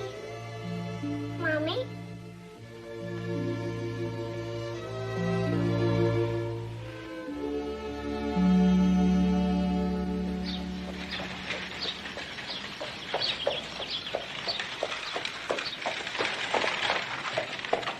Mr. Cartwright? Ma'am? You are Adam Cartwright. That's right. Can I help you? I think perhaps you can. I was waiting in town to see you, but I decided to come out here. Well, what's on your mind? Frank Dayton and his wife. I understand that you're what they call a very good friend of Mrs. Dayton. Excuse me, I don't quite follow you. Well, just before he died, I loaned Frank Dayton $500. Why are you telling me all this? I don't particularly want to embarrass Mrs. Dayton, and I thought that you, as a good friend, might intercede for me. I see. Why don't you talk to Mrs. Dayton yourself? Would you like me to tell Mrs. Dayton that her husband and I were going away together? That he was sick and tired of her? That all he wanted was to take his daughter with him. Peggy, I think her name is. That's why I loaned him the $500. And he was going to take Peggy away from her mother just like that. I've told you. He didn't think much of her, and she of him, for that matter. Well, how do you know all this? Here's the last letter she wrote him, in which she told him so. Would you like to read it?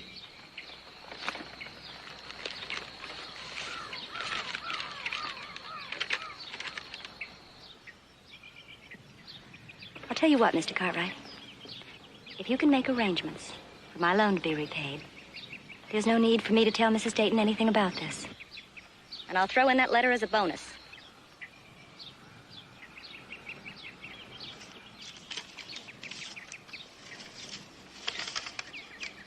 All right. Right in the town. I'll make the arrangements. Thank you. You're a very understanding gentleman.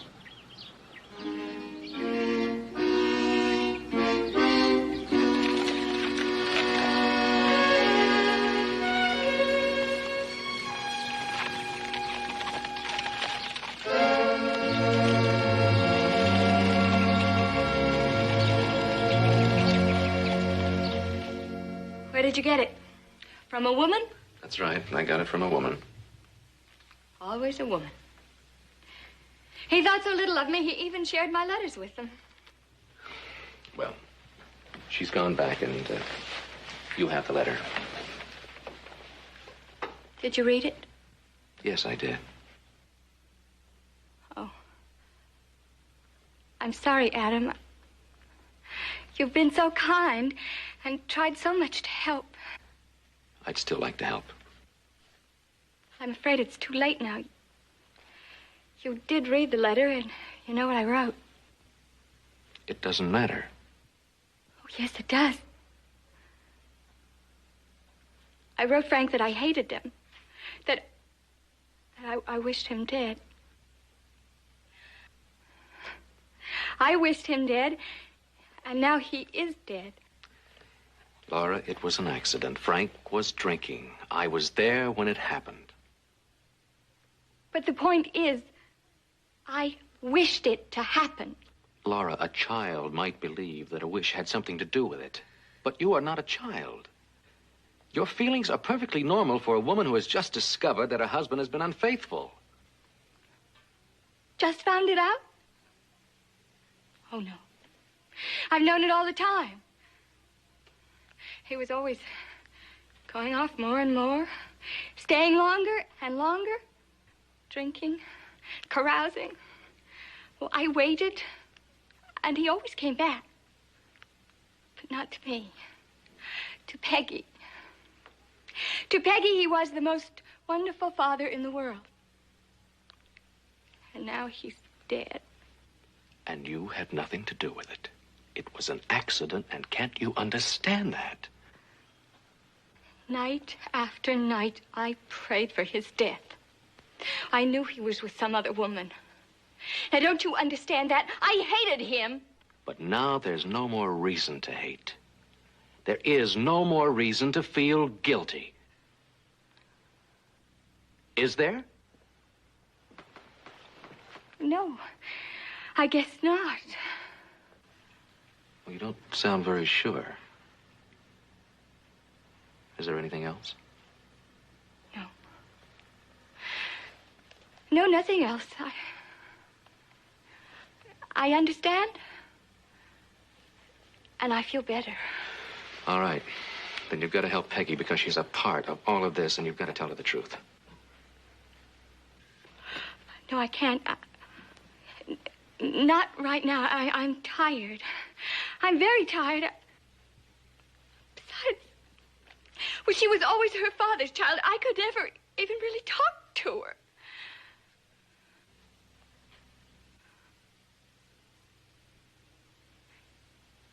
Adam, you tell her. No, Laura, it's got to come from you. No, Adam, you've helped me so much. You can help her, too. I'm sorry, Laura. You are the child's mother, and you have to do it.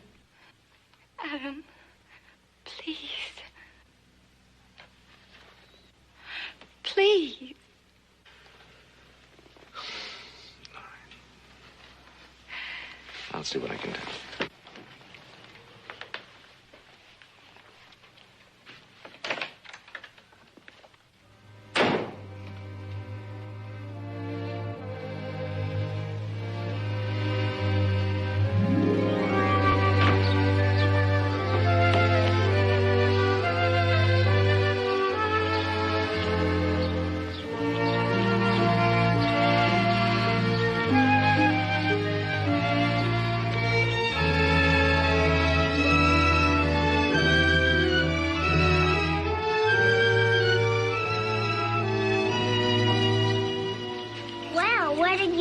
From?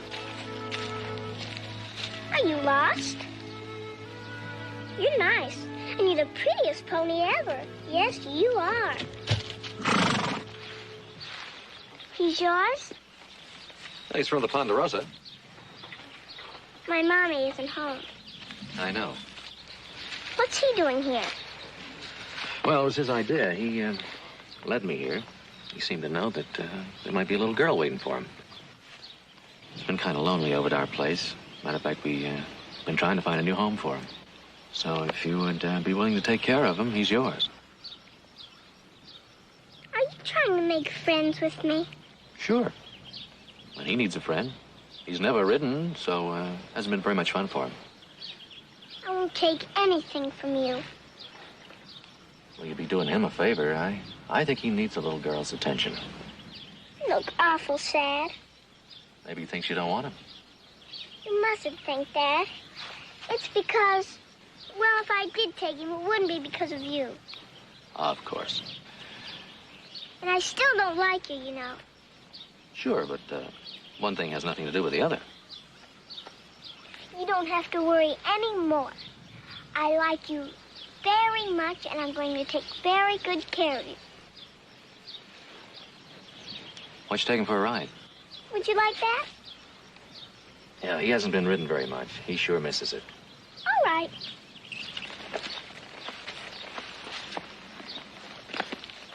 I can do it myself.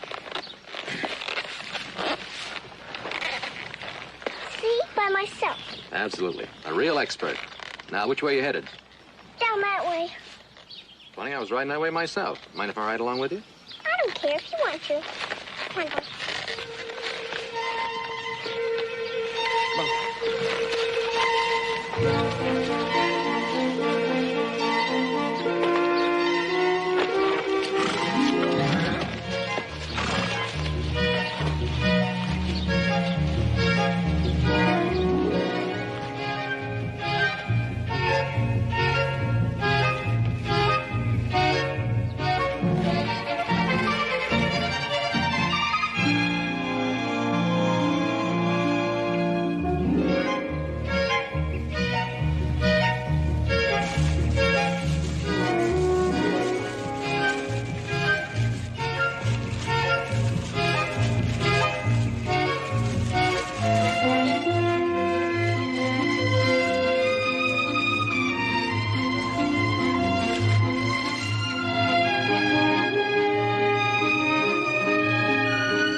I bet he can, too. How about a race? All right, where to? Well, you know where Lefferts Pond is? Uh-huh, over that way. Okay, ready? Ready. Let's go.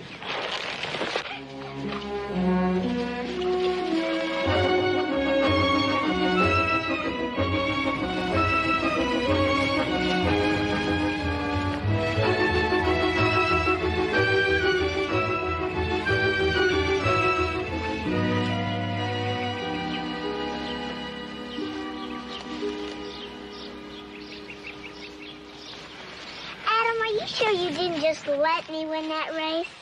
Oh, you want it fair and square. He is fast. Well, sure, that's what I was telling you. Will my daddy be surprised when he sees him? Sure will. Where is your daddy? He's on a trip. He's been gone a long time, hasn't he? It's pretty, isn't it? Yeah, it sure is. Now it'll die. No, just go away and come back again next spring. No, they never come back.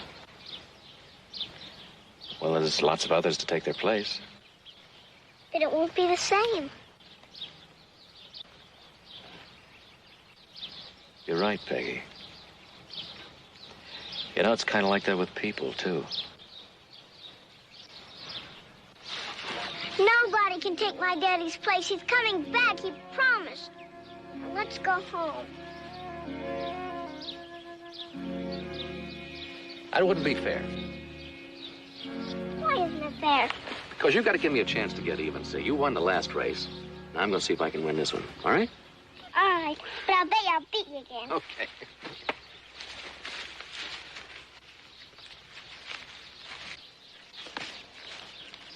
All right, you ready? Let's go.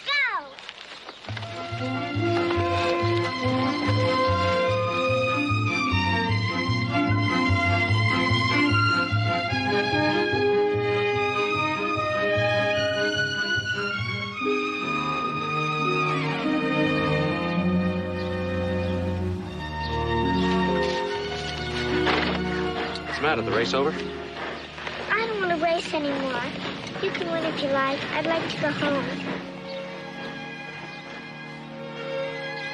All right.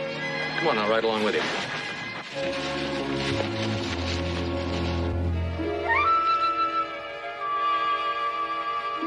Well, come on. This is the way, isn't it?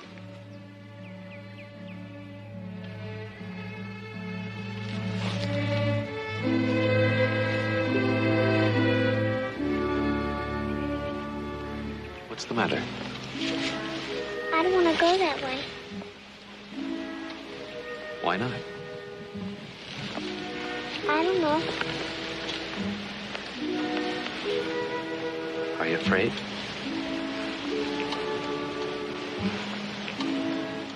Why? Peggy, are you afraid because you know that your father's dead?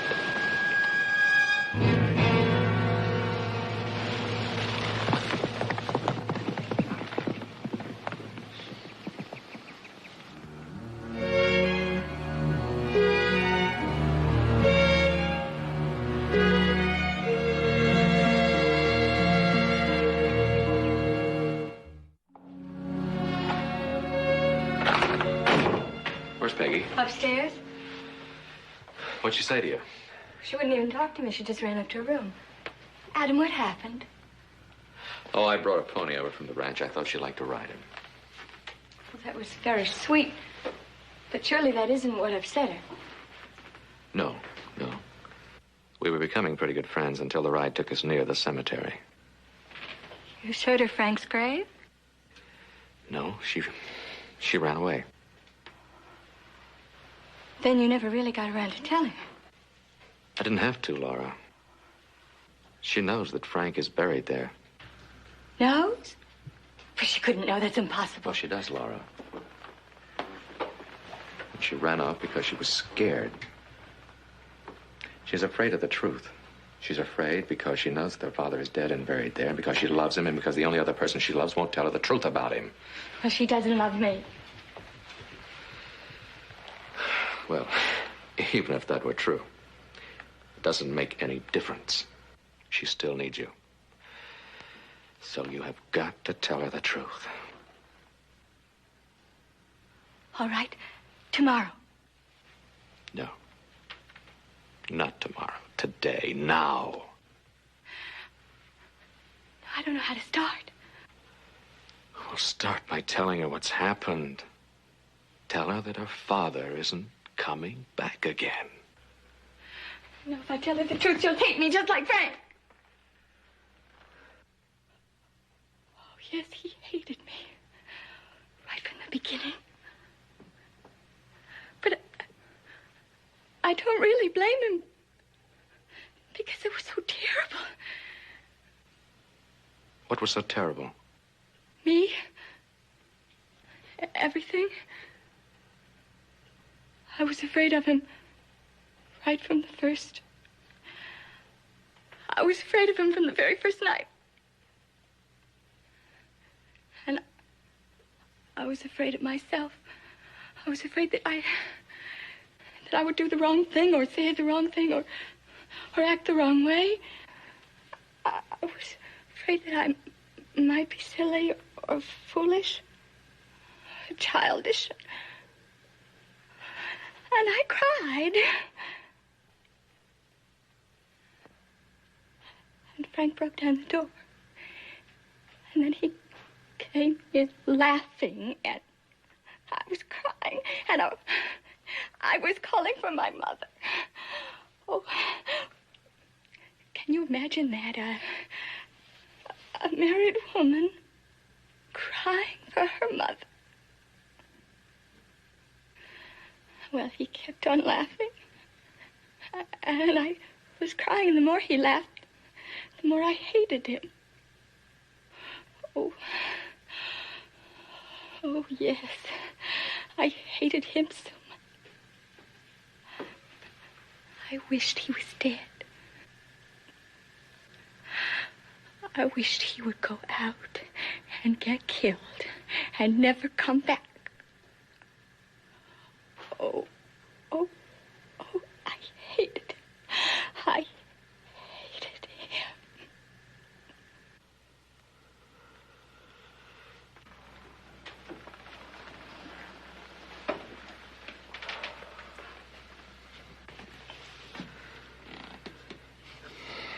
Nobody can blame you, Laura, for feeling like that. You don't understand. I drove him to other women. I made him what he became. It was all my fault. It's mine. So that's where it is. Laura, you couldn't help what you did. But Frank couldn't help what he did either. When two people fall in love and get married, there's no guarantee that it's going to be a beautiful and easy life. You and Frank couldn't talk your problem out, so he drank and went someplace else for comfort, and you began to hate. You see, if we're lucky enough and, wise enough, we know that sometimes you can love a person for the things they're not, as well as for the things they are. But you and Frank couldn't seem to do it. So there's no blame now for either one of you, really. Do you really believe that? Honestly and truly? Mm-hmm. Honestly and truly. I was so frightened. So confused and so alone. And there's nothing worse in this whole wide world. But you're not alone, you know that. Yes, Adam. I know that. Thank you. You don't love Daddy. You never did. Peggy. You don't want Daddy to come back. I can explain. It's all your fault because he isn't home, because he doesn't want to come home to you. Peggy. Don't you talk to me. I hate you. Listen to me. And I hate you, too. I don't want you. I want my daddy. It's all your fault because he isn't home, because he doesn't want to come home to you. It's all your fault, and I hate you. Peggy. I have to tell her.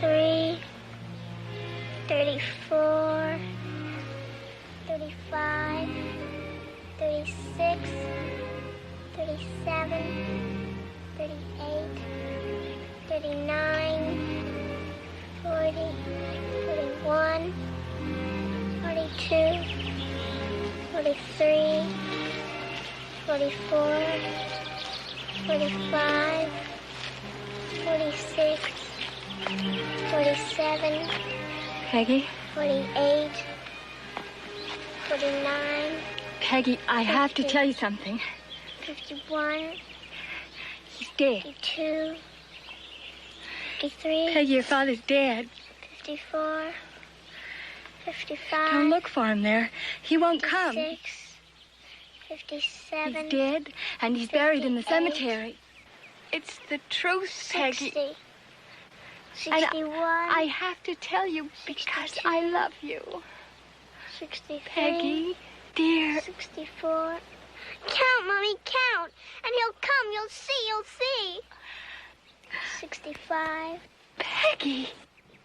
66. 67. 66. Peggy, he's dead. 69. 70. Stop it. Count, Mommy, count. He'll come. You'll see. 71. 72. Peggy. 73. 74. 75. 76. 77. 78. No, Mommy. 79. Oh, he's dead. He's 80. never coming back. Never. Never. Stop it.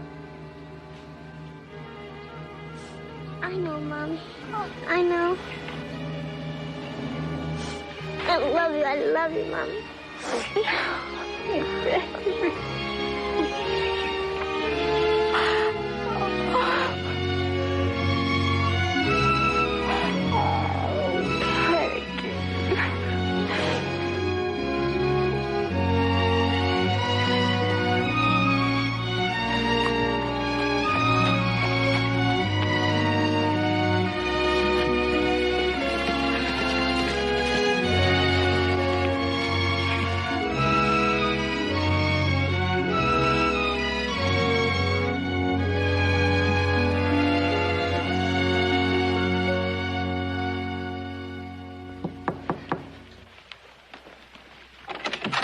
Good morning.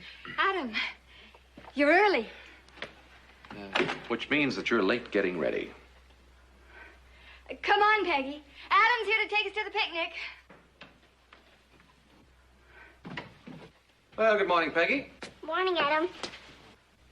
That is a beautiful dress. It's new. Well, we better hurry. Come on. We won't be a minute.